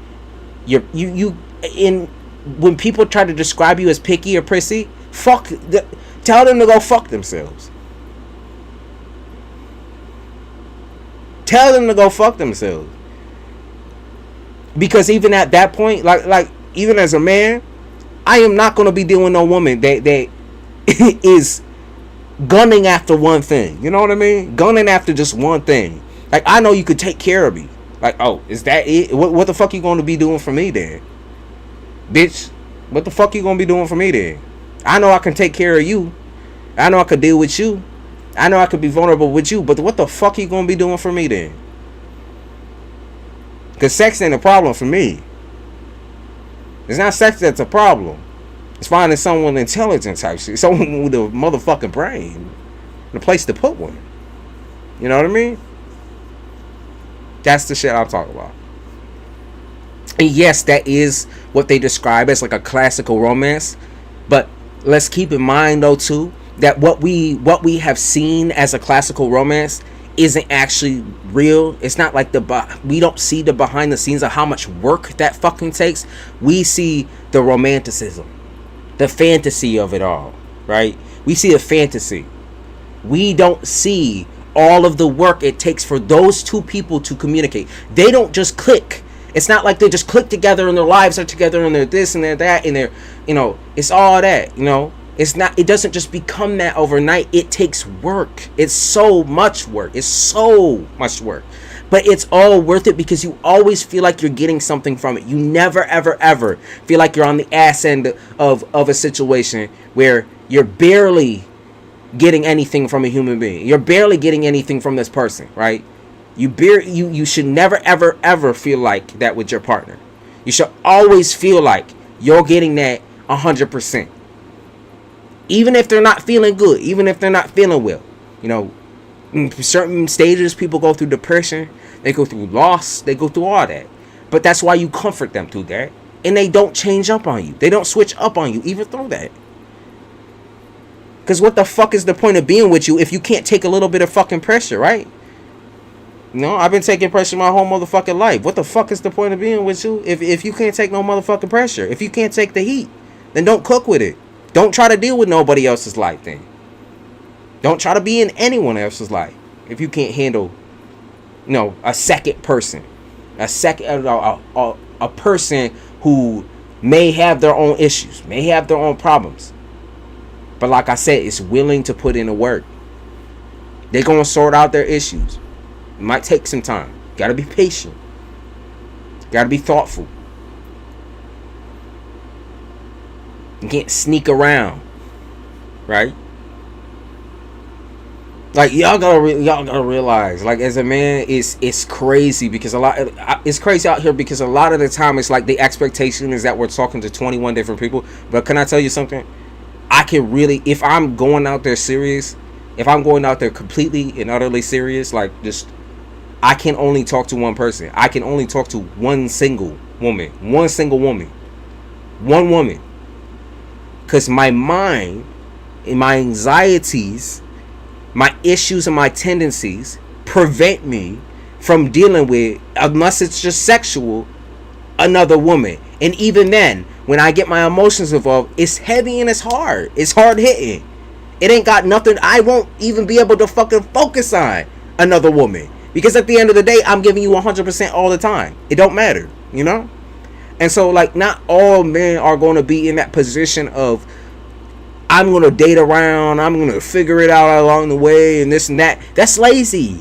And there, like I said, there's just not what you view as, there's not a lot of men that are like that, though, anymore.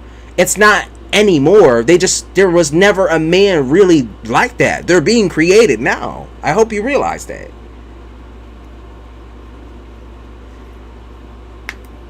I hope you realize that these men are being created now from experiences that they have had from people who are, that raised them a little bit right, But they still had to correct a lot of these experiences in order to get with women today. Correct. In order to get with women today, they had to change certain types of behaviors that women today do not accept, would not like. You know, and that's so the treading the territory of emotions is just different for us. It really is. To try to talk to I can see. Here's the thing. I can sympathize and I can empathize. I just do it a lot different. I don't use logic when I use my emotions. I get passionate. And a lot of women get scared of their passion. They get scared of, they're like, oh, I'm going to get yelled at. Oh, shit. Or, you know, oh, this person's being loud for me, or loud about this, or loud about that. You know, intimidation plays a big role in the relationship between men and women. Because, well, women are trying to please men and men are trying to please women. Sometimes it's like an argument. Sometimes it's like a disagreement or an argument, right? And when things like that break out or blow up, it feels like it's in almost like an uncontrollable wildfire of emotions, because both of us are on fire, right? Men are on fire because, you know, they don't feel heard, they don't feel listened to, they don't feel respected or accepted, they don't feel grounded, they don't feel warm, you know, they feel rejected, right? They feel abandoned. And then women feel a wildfire because her man is, one, he has to raise his voice. He feels the need to raise his voice even though he doesn't need to. He feels the need to, you know, try to over explain or try to pin me down or try to make me feel submissive or try to tell me I'm feeling wrong or I need to do this better, or I need to do this. And he's making all these you know, he's trying to say all these different things, and yet I'm not getting it and I'm not understanding it, because it's like his requests, there's already something that I've been trying to give him, but, you know, for some reason, you know, the returns is just it's confusing on there, right? It's weird, it's strange, because it's not matching up. And when you say that it's not matching up, then it's not matching up. You just have to take it as that. You should not be the learning technique for all these men out there. There's women on their same level, on their same par, on their same level. Like, literally, they're at the same place, and they can fix that. You know, they can go out there and fix that in the world. You don't need to be the one to fix that, okay? You don't need to be the one. You don't need to be. Okay? Whatever that argumentative debating that happens, you don't need to be a part of that type of relationship. That's not what you want. You don't want a debate, you want an agreement. You want somebody you can come to an agreement with. Even if there is a small, like, bluster or whatever, you want to be able to talk it out, not yell it out, not be, you know, not have to cry it out or angrily scream at each other and tear each other's fucking face off. You want to be able to have a conversation, and the conversation comes before all of that, right? So in those conversations is patience too. So when somebody says, I think I need space from this conversation for a second, you know, we can talk about this later, don't just leave, right? Because you get a little flustered and you're afraid you're going to say something, or you're afraid that you're going to trigger someone. Don't just leave, because that triggers people's abandonment issues too. That triggers people's abandonment issues when you leave. Just simply say, state your boundaries. Simply say, I don't want to talk about this right now. This is not something I want to talk about.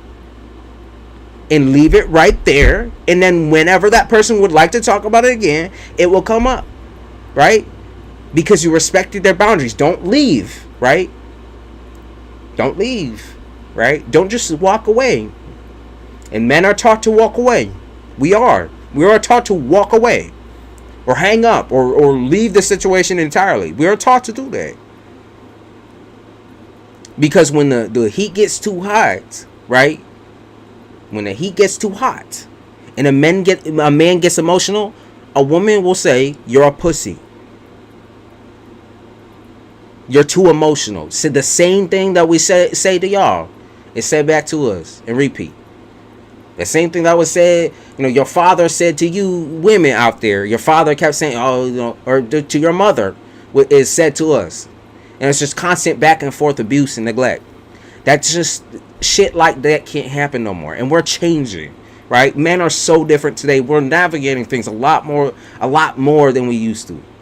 We're starting to stop thinking so much with the dick and more think with like a sense of like emotional awareness for the first time though. Keep in mind, opening the eyes for the first time is really it's treacherous. It's scary. And I'm sure you ladies out there, when you first started dealing with men and how they are, you was like, what the fuck is this? Like, what is going on right now? Like, how do you think like how is that? How are they this warped? Like, that's crazy, right? How are they this warped? Like, that's crazy, right? Yeah, they warped because they warped by society. It's nothing personal to you. And you don't deserve, but you also don't deserve to take the fall for all the women or all the people who have hurt that person. You don't deserve the fall. Yes, I don't. You said I don't tolerate the stuff they tolerate, like cheating or abusive trait. Exactly. That's exactly the shit I'm talking about. I'm lucky I was raised in a little bit of a different way, though still had those toxic behaviors, some of those toxic behaviors, just because at very old school I was raised by, people who were born in the 40s. Okay.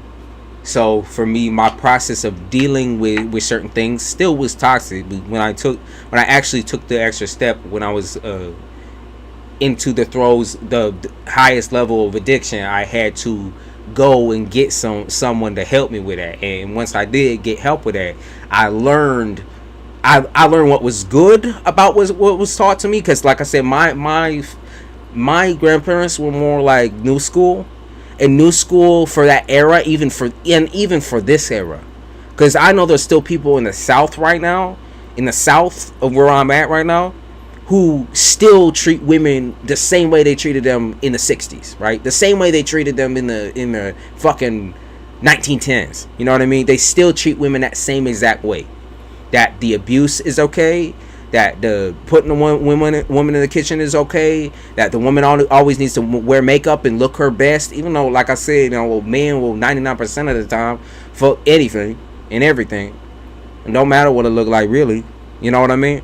So, like, there's certain things that are instilled that are very, very, very nasty and toxic in today's world. And I only saw that because I got a little bit of the new school. I did. And I had a very strong woman head of household. Even though there was a man in the house, the woman was the head of household.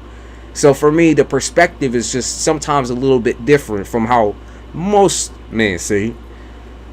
But at the same time, I try to balance both sides that I see. With women, I understand the strife, and with a man, usually I try to understand the strife. What I don't understand is when the giving and the loving gets hard, why a man can walk away or leave and a woman cannot. That's something I never really understand. And I know it's something that's subjected by society and created by like this toxic culture of, when a man gets emotional, he needs to walk away because he's gonna knock his bitch out or whatever. Like, that's crazy though. If you don't have self-restraint, right? If you don't have the courage to stand up for your own emotions and to state your own emotions and say that to your partner, then you shouldn't have a partner at all. You know what I mean? You shouldn't have somebody then. Why do you if you're never ever going to tell them what you're feeling and thinking, why the fuck do you have somebody then? Why do you deserve a marriage or anything like that then? You know what I mean? So I don't, sometimes I just don't get it. And I know it's vice versa, right? Woman calls a man a pussy, and it is what it is, right? But that's a toxic behavior. That's a learned toxic behavior. And I'm not saying that's right? That's why you walk away from that situation. You don't continue to deal with the goading, right? With someone trying to goad you into nasty behavior, toxic, neglectful behavior. You walk away from it. You walk away from it entirely. Don't go back and fuck the bitch. You know what I mean? Don't go back and fuck the bitch. That's basic math. That's basic math. Find another one to fuck. There's plenty of people out there just looking for that. Oh, well, I got emotions involved, so it feels better, and it's this way. To be honest with you, with men, it does feel better when you do have emotions involved. When men say they literally, I could get satisfied, I could fuck. Yeah, right? But you can't fuck. You can fuck, But at the same time, fucking is just fucking. Or making love is making love. There's two separate things, and we feel differently between them. It's not satisfying to constantly be driven by your dick. It's not. It's really not. I'm not saying it's painful. I'm not saying it's painful, but I'm also just saying, like, it's just not satisfying to constantly live in this aspect of impulsivity where you're constantly fucking your way through a crowd and you don't ever feel anything when you're doing that, other than the release, I guess. Other than, I'm trying to be just fucking PG for YouTube, just because YouTube will be like, you're talking a little bit detail there. You're talking a little bit too much there. I'm gonna close you on down. They always do that shit. Try to demonetize the content, whatever. But yeah, no. Another aspect is the having children part way too early. But that's something that's been going on for so long, y'all. That's something that is railroaded into several different, like, pictures. Is like, you need to settle down by the time you're out of high school. And find someone to have a kid with, or it's pushed on you by family, by traditional family that's saying, oh, you're not married yet? Oh, why don't you have children? Why don't you have kids? That type of shit. Or it's a matter of, like, getting knocked up with you female, getting knocked up when you're way too young to even know what that shit is, to even know what life is sometimes, and the process, and how to deal with a baby, and how to deal with this. And then the man or the boy just leaves on you because it's influenced by the parent. It's influenced by the parent. The parent tells them, don't ruin your life, right? But you chose to stick your dick. And you choosing to have a child. That's what you choosing to do when you just stick your dick in a bitch and don't use the rubber. That's what you choosing to do. That's what you wanted, right? You chose the fucking 5 seconds for a baby. That's what you get. That's the exchange. It's like if a 25-cent machine says 25 cents, right? And you put the 25 cents in there, right? And you turn it, you gonna get something out of it, right? And it's probably not gonna be what you want, but you gonna get something out of it anyways. I'm just saying, regardless, you turn the bitch, you turn the fucking slack, right? You got something out of it. What the fuck were you expecting? That you was gonna be happy with it? You might have maybe you looked in the pot and you said, oh, I really want that one. The blue dragon, I really want that one. Oh my God. And then what comes out is a fucking white dragon. You didn't want that one, right? You didn't want that. But you still gotta take responsibility for it. You took it out of the fucking machine. You can't put it back up in the machine. You open it up and you fucking deal with it. That's what you did. You put the 25 cents in, you ain't getting that shit. You know you ain't getting that shit back. You know that once that shit spin in that motherfucking machine, even if you put $1 in that bitch, you know that shit ain't coming back to you. You know you ain't getting no motherfucking refund on no white dragon. Stupid. You gotta have more and more quarters type shit. Always people doing that tricky shit. That's something like, that's such. Oh my grandmother. Oh my God, y'all. My grandmother was always on my. You better not do that. You better not. You ever fucking do. I'll kick your ass out that fucking house. I ain't scared of you, nigga. Do not ever bring on minutes. Ever do that shit. That is disrespect. That not only you disrespected me, you disrespected every.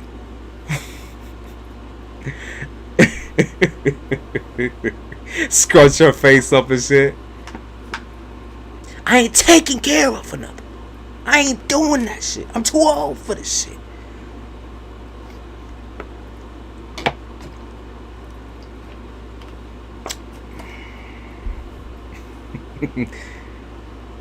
She's like, my grandma, dude. Oh my God, my grandma, Phyllis is her name.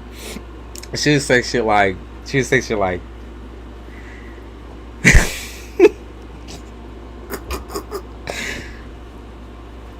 I better not be a great before I'm dead.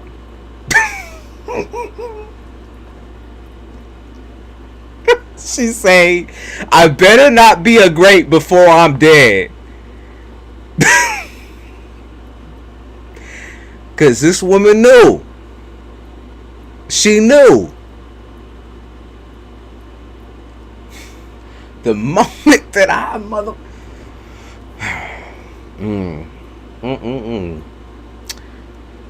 She knew that when I descended into this bitch, that I was gonna have a lot of women. But what she also knew is she ain't gonna take care of no baby. She ain't gonna put no money towards no baby. That is fully my responsibility. She would move me out into a house with the bitch. That's exactly what she would do. Put the down payment on the bitch and everything, and then leave me to my own device. Make your own money. Do your own shit.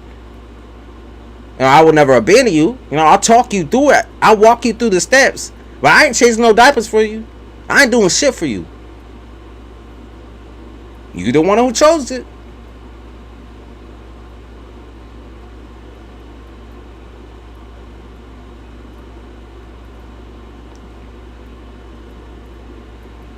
And so she be like, don't do like your mother did. And I'd be like, listen, 16 and having a fucking child, I was like, whew. I was already taking care of her ass. You know what I mean? I was already taking care of her. I was like, I don't need it. I got you. What the fuck are you talking about? I got you. Fuck. I got you, bitch. I'll be taking care of you. Fuck. Like, you think this is easy? Cause the reason why my grandmother hate arguing with me, cause it's like talking to another old nigga. For real, though. It's like talking to another old nigga, for real.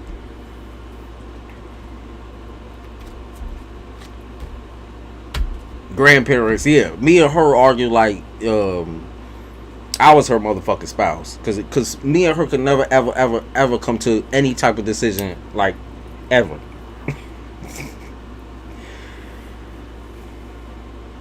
It's like I say the sky is blue and she gotta say, no, actually today it's a little gray. Actually today, it's looking a little gray and orange. I don't know what the fuck you talking about. No, the sky is blue. Like that, we looking at the same sky, right? Well, I see a little gray up in there. Scorpio. Punk ass. But so loving. So loving.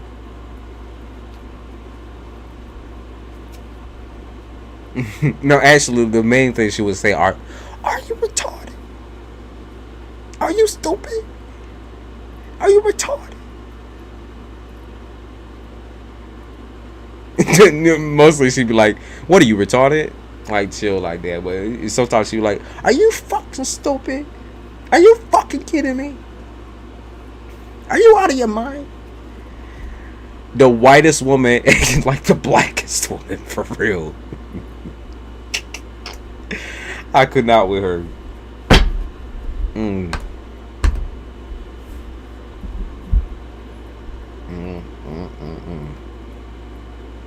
Alright, who is this? I see somebody here. Oh, Isabella, you have 3 questions. Alright, Isabella, 3 questions. What are your 3 questions? And then I think you'll be my last. I don't think I have anyone else on the itinerary. No, I don't. My grandma line was, try me. That too. You know what my grandma would say?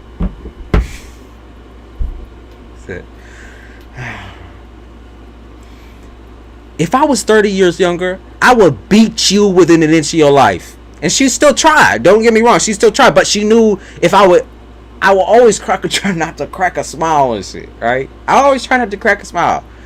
But she always had them funny ass lines in between when she was trying to beat ass. I'm just saying. When you saying some goofy ass shit, you expect me not to laugh. Jesus. If I was 30 years younger, I would have beat the hell out of you. I would have beat the college.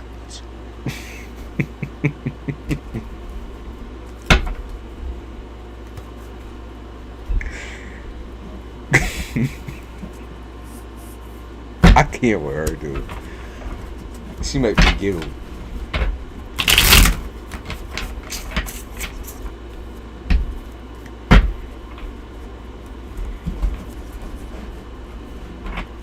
I hope you learn your lesson.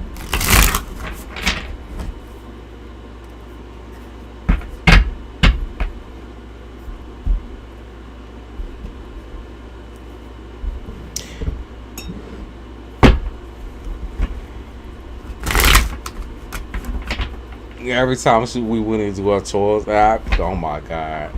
Every time we went and do our chores, she do our chores for us. And you know what she do? She pull that shit out. She drag that shit out. She be like, y'all just love disrespecting me. The disrespect is real. And she be saying shit like, she be like, do I have Mandingo slave tattooed on my ass? I could not.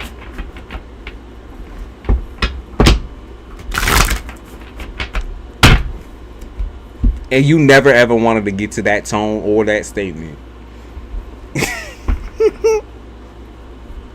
It always made me laugh though. I couldn't help myself. To this day, I do not forget any of the statements that she told me. That shit is so funny.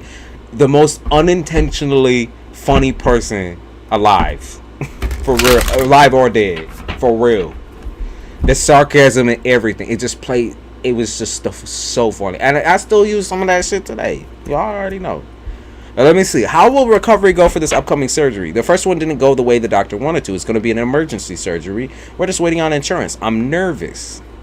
First one was fine. Recovery was fast. The pain was bad. I'm going to be on heavy narcotics again. I'm just all over the place and I want this to be over. Let's see how it's going to go.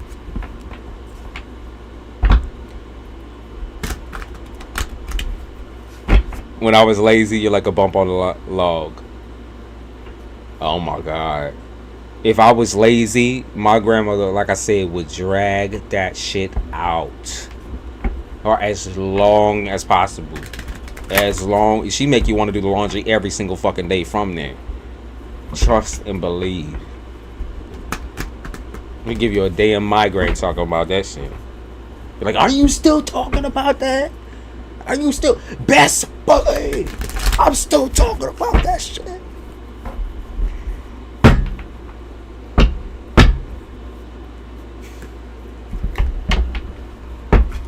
If you didn't want to hear me talk about it, you should have done your laundry then. Roll her eyes like full body roll. I loved my grandmother. Still love her. Bless her. I know she's still here. Dang, Scorpio. Alright. How's it gonna go? Painful. Okay, but you're gonna heal fast. It doesn't look like the healing's gonna be bad or anything like that. I do see pain though. I see pain. She said your ass is grass. I can't with that, dude. It doesn't look like there's gonna be, I want to say, much of a difference, I guess, from the last one. I do see a lot of pain, but I see fast healing. I see fast healing. Chase you across the house and say your ass is grass. I can't with that, dude. Now I got it in my mind. 4 of angst and 5 of angst. Okay, yeah, the pain is gonna be bad. Okay, it's gonna be bad. But the healing process is gonna be pretty fast. This is from what I see. Tell me about the healing process. The sources in the upright, 3 of scepter. Gonna have to take a couple. I see you taking breaks in space, from work, from anything that you're doing that you were doing during the day. You're gonna need to take another break. It does look like. Let me see. Just one more time. Just to confirm. Let's see. What's going to come out of this situation scenario? What's going to come out of this situation and scenario?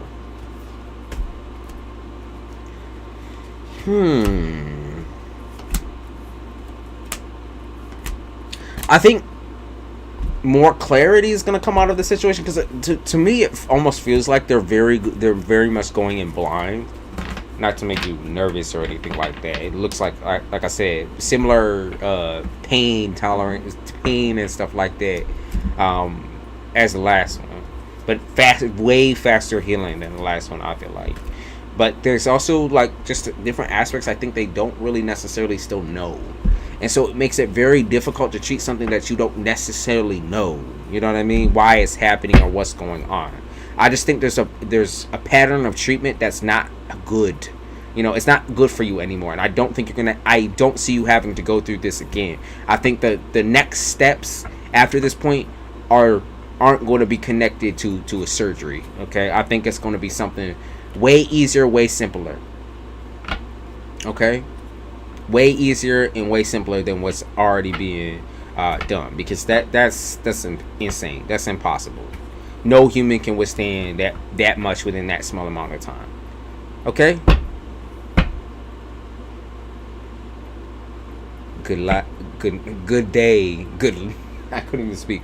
Good day, Kimberly. Good day. Thank you for coming in. Thank you for all the super chats. I appreciate you.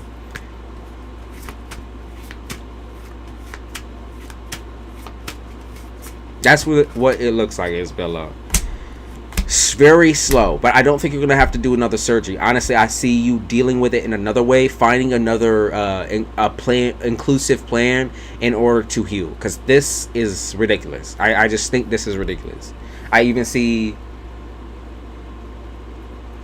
your mom, everybody kind of thinking this is fucking ridiculous, because it is. That's what it is. It's at this point, it's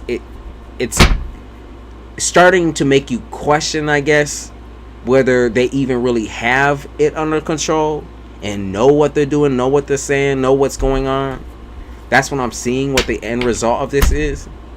It's going to make you question a lot, okay? Because I don't see you having to go through another surgery after this point. Another form of treatment is there, okay? It's there. What's your next question?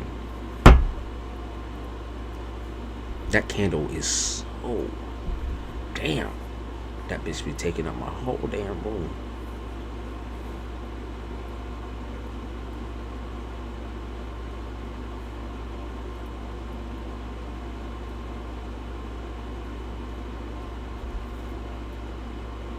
Sit.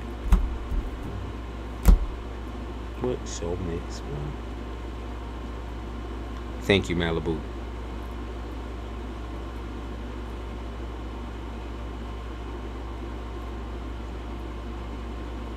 Yeah, those surgeries are fucking ridiculous. I'm gonna say, pick and choose your battles. You can choose another treatment. Yeah, that money candle lid. That's right. Hi, wholesome woman. Welcome. Okay, about this guy. How he feeling? Nathan. Old man. Okay, let's see. How's Nathan feeling? Oh. I already saw a couple of things. I didn't even flip fucking cards. I already see some things. He likes you. He likes the way you look. He likes the way you look. He said you sweet and juicy. He likes the way you look. He's pretty like mellow, pretty insecure person. Now, hear me out. This is insecure in terms of like social, right? Socialization. I don't see this being like he just doesn't want to talk to you. I see this as like he just doesn't know how to approach, and you know, he just is afraid of being awkward, I guess, even though it doesn't seem like he is. It doesn't seem like he is like a rude or disrespectful person. It seems like he really does like you. I mean, He definitely liked the way you look, licking his lips and shit. Yeah, you're eating him up inside. He likes to look at you, or he stares at you all the time. He gawks at you. Observation, because he's watching you. I mean, he just likes the way you look. He wants to try a different way to get to know you. It's like just too... It feels like it's too new in a way. It's too new. Yeah, he wants it to take time. He said, I want to gain more knowledge of the situation before I go through. He doesn't want to force anything. To me, it looks like he has a bad habit of like going too far with people. Does that make sense? Like, he has a habit of like believing that like something's gonna last when it's not gonna last. It's like you barely know each other type shit. He has got a little bit of a habit to just kind of deal with something that way. He seems really chill though. I'm gonna be real. I think the creepy aspect can just be shot down by socialization, because he just really has a hard time with starting the socialization part. Like, it's the start that bothers him. It's not the continuation. So he will, if anything, you can like kind of set the mood with him. You know what I mean? You can set what you want with him, and you don't necessarily have to like overstress. You can, like, if you don't want him, then you don't want him. If you do want to talk to him, you can talk to him. You know what I mean? And that's what I feel like. Okay, he doesn't feel like he's being lazy. He's just socially awkward. You know what I mean? It's that type. So let me see. What else does he think about you? What else does he think about you? He thinks you're extroverted, actually. He views you as the opposite of what you see him. You think he's an introvert or like a shut-in or something, like a Redditor or something. And he views you like an extrovert. He views you as an extrovert. He likes your energy.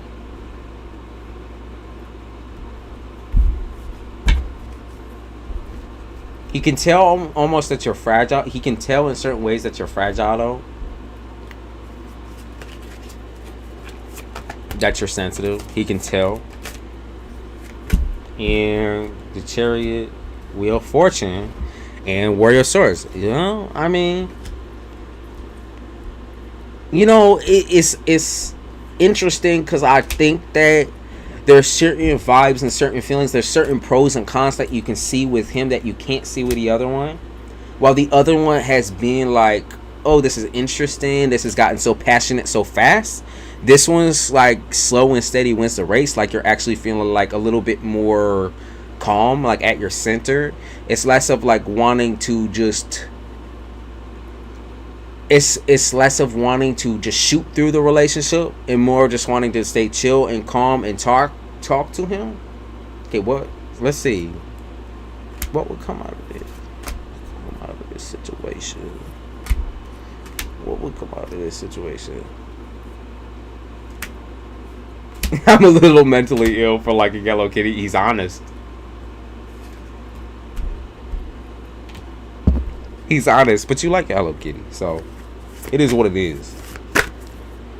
Tell him he's a little fucking mentally ill for staring at you all day. Be honest.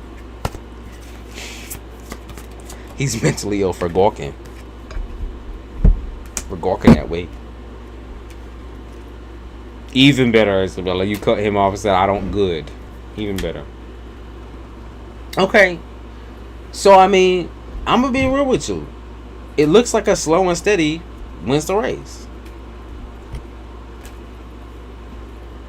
I think this is a situation where you can kind of just chill, calm down, become like akin to having personal space. Like actually having the room to breathe, but still being able to communicate with someone. You know what I mean? Still being able to be kind of consistent with somebody. Taking it at your own speed, though.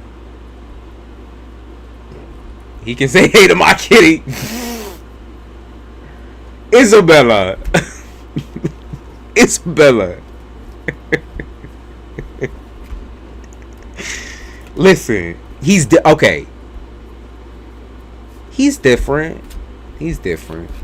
Okay, I can see. No, you gonna like you. I think you gonna like you. You gonna like talking to him at least. And I would keep it platonic. Platonic. Oh, I can't speak, dude. This is how I know I need a motherfucking break. It's because my throat getting real itchy, dry. Platonic. Platonic. I see y'all communication in a way that is positive, that is healing. Because for you to go into someone that rushes things, that runs forward headstrong, is scary for you. You need emotional intelligence, not an emotional setback. Okay? Not someone who's like overactive and trying to get their way and trying to be emotionally manipulative. So this seems good. This seems good. He deaf a virgin and deaf can't handle a lady like me looking like a shrimp. A shrimp? He said a shrimp. I don't know. If anything, it's your call. Okay? That's all I'm gonna say. But he be looking at you, licking his lips, lapping his shit up. Drink some water. I only got a little left. That's the problem. I'm rationing it out. I'm rationing it.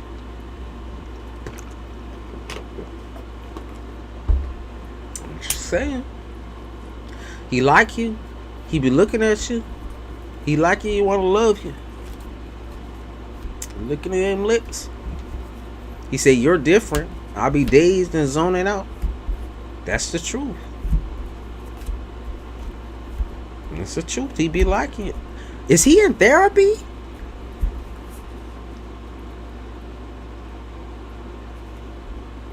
I think this dude might be in like therapy or some shit, or he needs therapy, or he's in it, or he's been in therapy before. Okay. Alright, what? Oh, okay. Okay.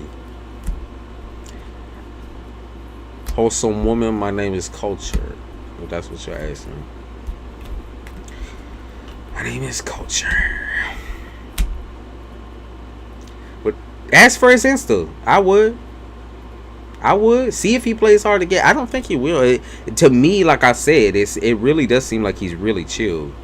I saw something about therapy, that he does a lot of self-care things. I don't know what it is he does on the side, but there's something like therapeutic that he does regularly for his own anxiety. Wants to be an architect. Shit. And you know there's money in that shit. And you know there's money in that shit.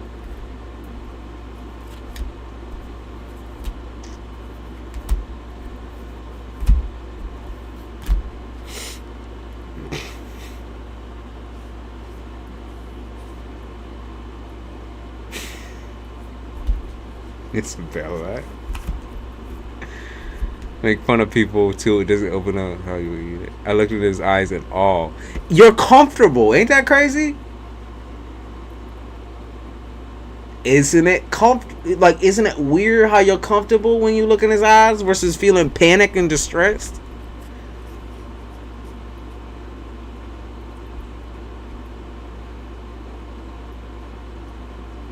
Come on now. You know you like that shit. You like having a certain amount of control. Cancers are very controlling creatures.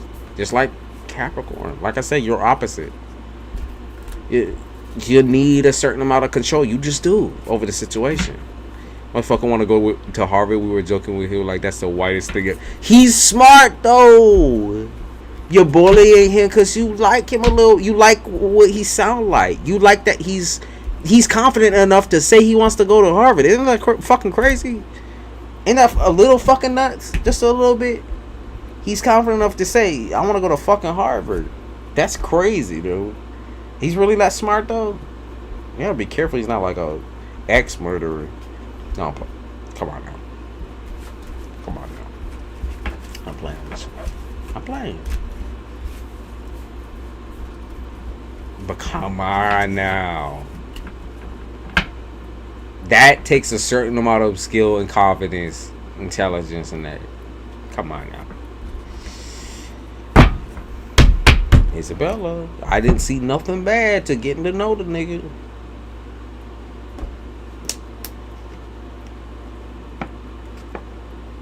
Let that smart man pay your bills. I didn't see nothing bad with getting to know him.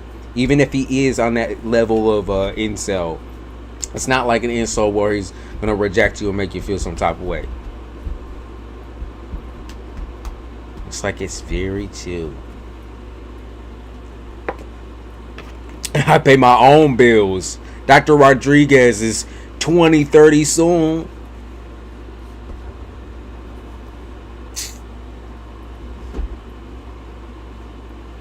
I want him. I'm kind of down bad a little bit. Don't go after him because you down bad. Talk to him because you want to talk to him. Communicate because you want to communicate with him. Get his damn get his Instagram and talk to him a little bit. Or get his TikTok or something. Maybe y'all send TikToks back and forth. I can't with you. I can't do the false shit and spooky basket. I can't with you.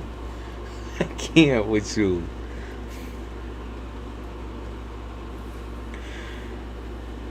He shared his. He's sharing shit with you. He like you, dude. He like you. He doing them little flirtations, footsies and shit. He played a little footsie with you. Come on now. You know what's up. He be sucking his teeth and shit. Yeah, potential provider. Hopefully, you know, emotionally, he's a little bit less, like, recluse. He waited for me to walk out on Sunday. This man like you. Excuse me. That was gross. This man like you. He shared fucking dots with you. That nigga's be sharing dots with you. Come on now. That's a real specific ass candy. Is he okay?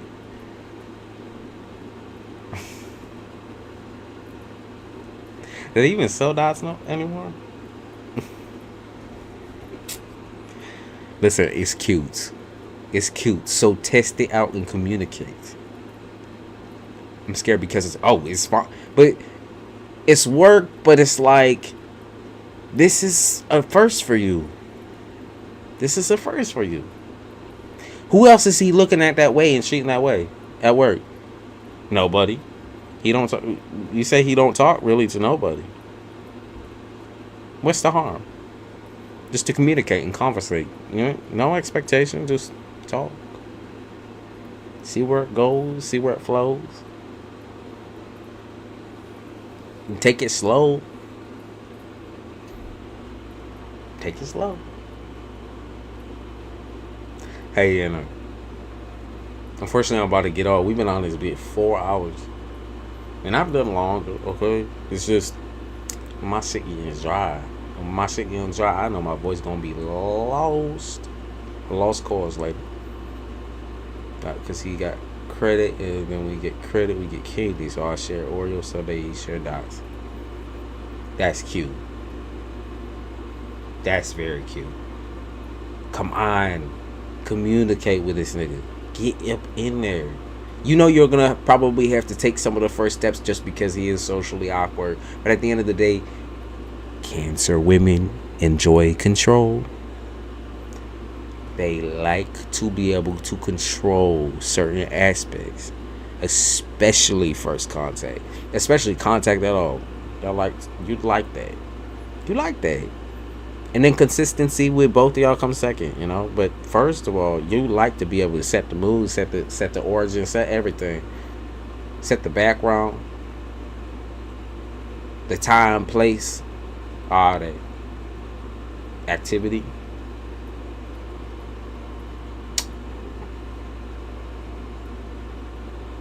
I love cancers. Cancers are goofy as shit. Okay though. What's your last question?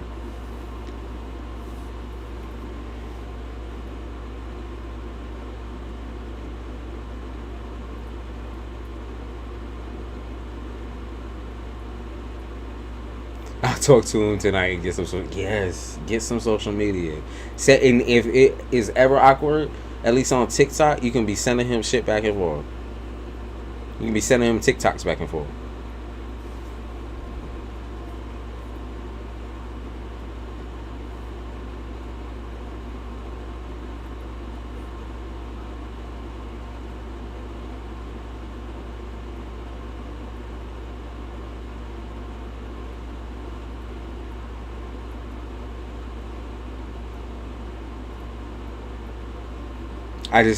I think my candles were guys to go back on the disability website. I'm at 84%. Oh shit. Oh shit. Get it, Malibu. But the manager, every time we live, and we always send him to do shit, and it get me mad. Like, yo, we vibe. See, y'all like each other. Don't pretend you don't like each other. You like each other. Get to know each other. Become pals. Become friends. Watch something together. Go to a movie. Go do something together. Come on. That sounds cute. Sounds innocent. Keep it there.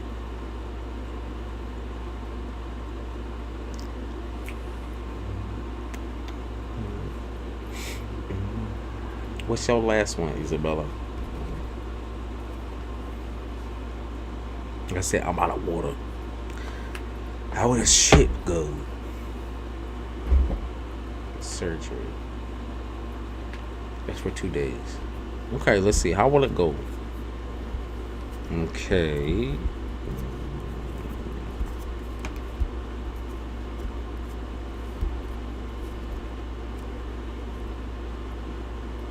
How does this trip go? Okay. Looks like money will not be the problem. Money won't be a problem. I think time will be. Money won't be a problem though. It's just timing. Okay, it's timing. Setting aside the timing, or setting aside the time.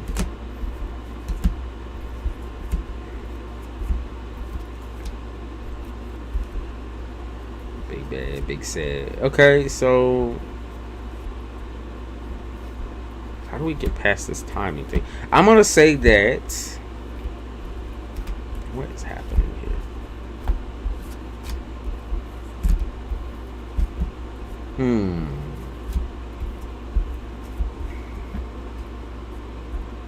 Under these conditions, you're gonna be able to go. Okay, so I don't know if it's timing connecting possibly towards your situation, your medical situation, or it's like you need to do more testing or something like that. I don't know if you're gonna be able to get it in before and also afterwards. I don't know how long the healing process. They say it's not gonna be too long, but also you might miss like a time window or something like that. That's specific. You might miss a time window or something to do something. I don't know if there's something else that kind of comes along and stops in your way. Oh, so he is that Virgo that kept popping up. He's a Sag Sun. Have you seen the rest of his chart yet? See if there's Virgo in there in the high placement? Have you checked that shit? Have you seen that shit yet? You'll get it. I don't know what you be rushing that shit. You're gonna get his chart. They said you can't necessarily control, I guess, the timing on this trip, so just let it be. Don't try to overcommit something, especially when you don't know. Just if you don't know, then you'll find out. Yeah, if you don't know, then you'll find out. That's what they're saying. So don't try to overcommit, or if you're not sure on the timing or not sure on the date, that's fine. And don't overcommit. Like, it's better if it's more or less spontaneous for you and for her, that y'all just go when y'all feeling it. You're like, okay, we really gotta get the fuck up out of here for a couple of days. I think that's important. I really do. I think that's very important.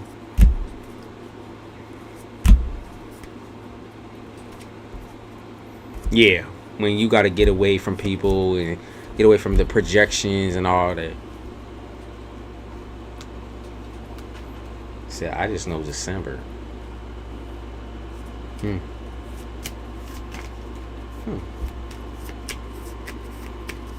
He might have a big Virgo placement.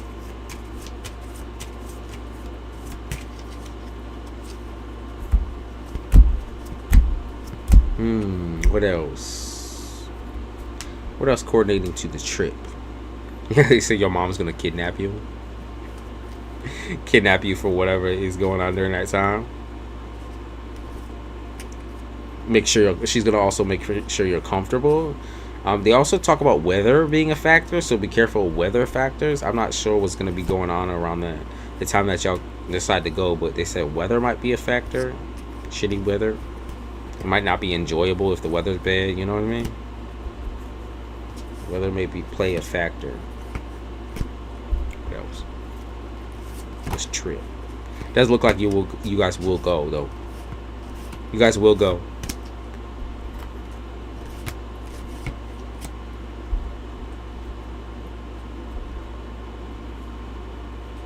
Capricorn and Sag, yeah. December is Capricorn and Sag.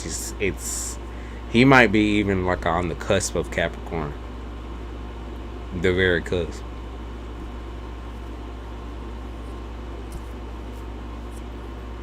I would say the devil in the reverse. Eight of Scepters, I don't see anything really stopping y'all from going on this damn trip. I don't. I think y'all just go also because you're feeling like you just don't want to be around people during that time. You guys like mutually, I think, agree and are just like, yeah, let's go now. Like, okay, let's just go down. Now, I really do think it's more or less spontaneous. I don't think it's something that's like super planned. Just like, okay, yeah, let's just go now. Like, fuck it. It is what it is. We don't want to deal with these motherfuckers no more. This is annoying. This is obnoxious.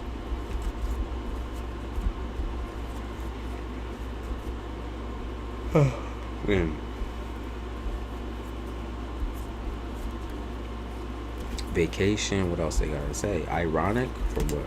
What is ironic?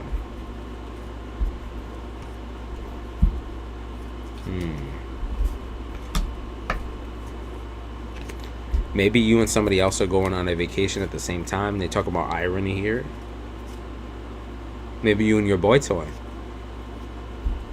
Maybe, probably not to the same place, but I would say there's something ironic that happens in the situation as well.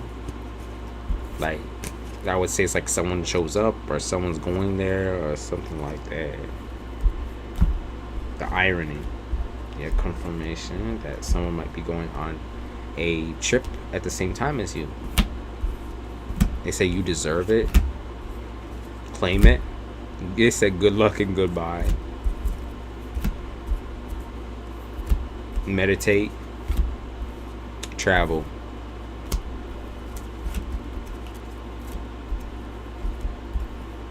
Yeah, they said you need to get out bad.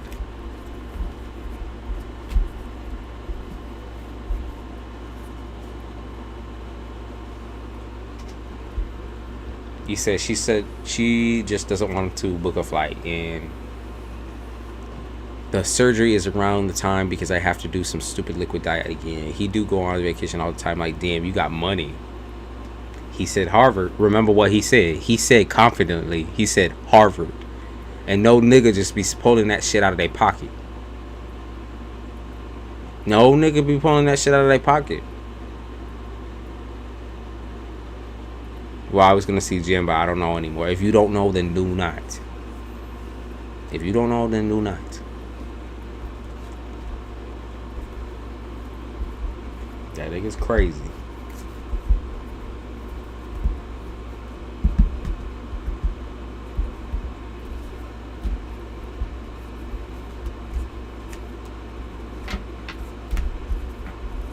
Looks fun.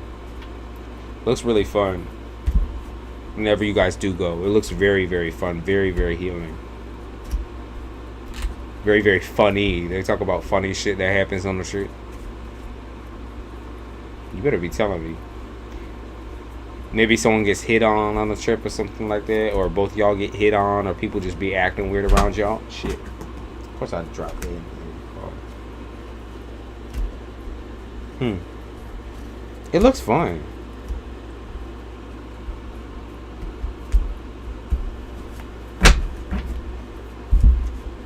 Maybe meet Gemini in a public place. If you do meet him, like, I know you're still thinking about it and shit. Like, if you do decide, hey, I want to meet him, definitely meet him in a public place. Said Nathan going on about going to the Bahamas in December. He was telling about.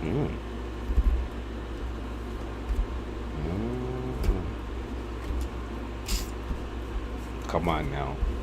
Yeah, his family got money.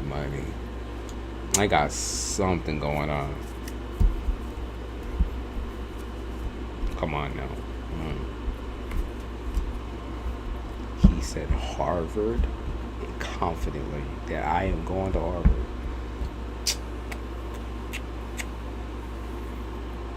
So he might travel. Maybe he'll travel at the same time as you, and y'all kind of bond over or talk over it. But yeah, definitely, if you meet this other dude, meet him in a public space, not a private space.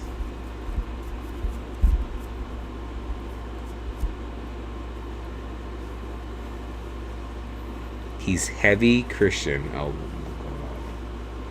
like, is he totally believes in God, needs you to be a Christian woman, Christian, or is he like Christian, kind of loose? You know, I'll pray and stuff like that, and you know, I'll celebrate, but other than that, it's kind of like, you know what I mean?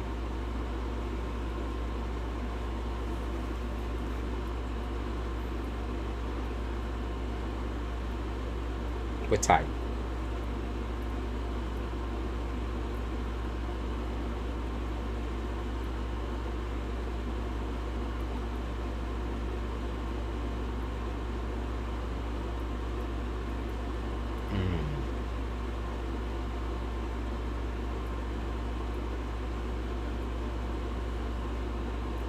I need to get my ass off here.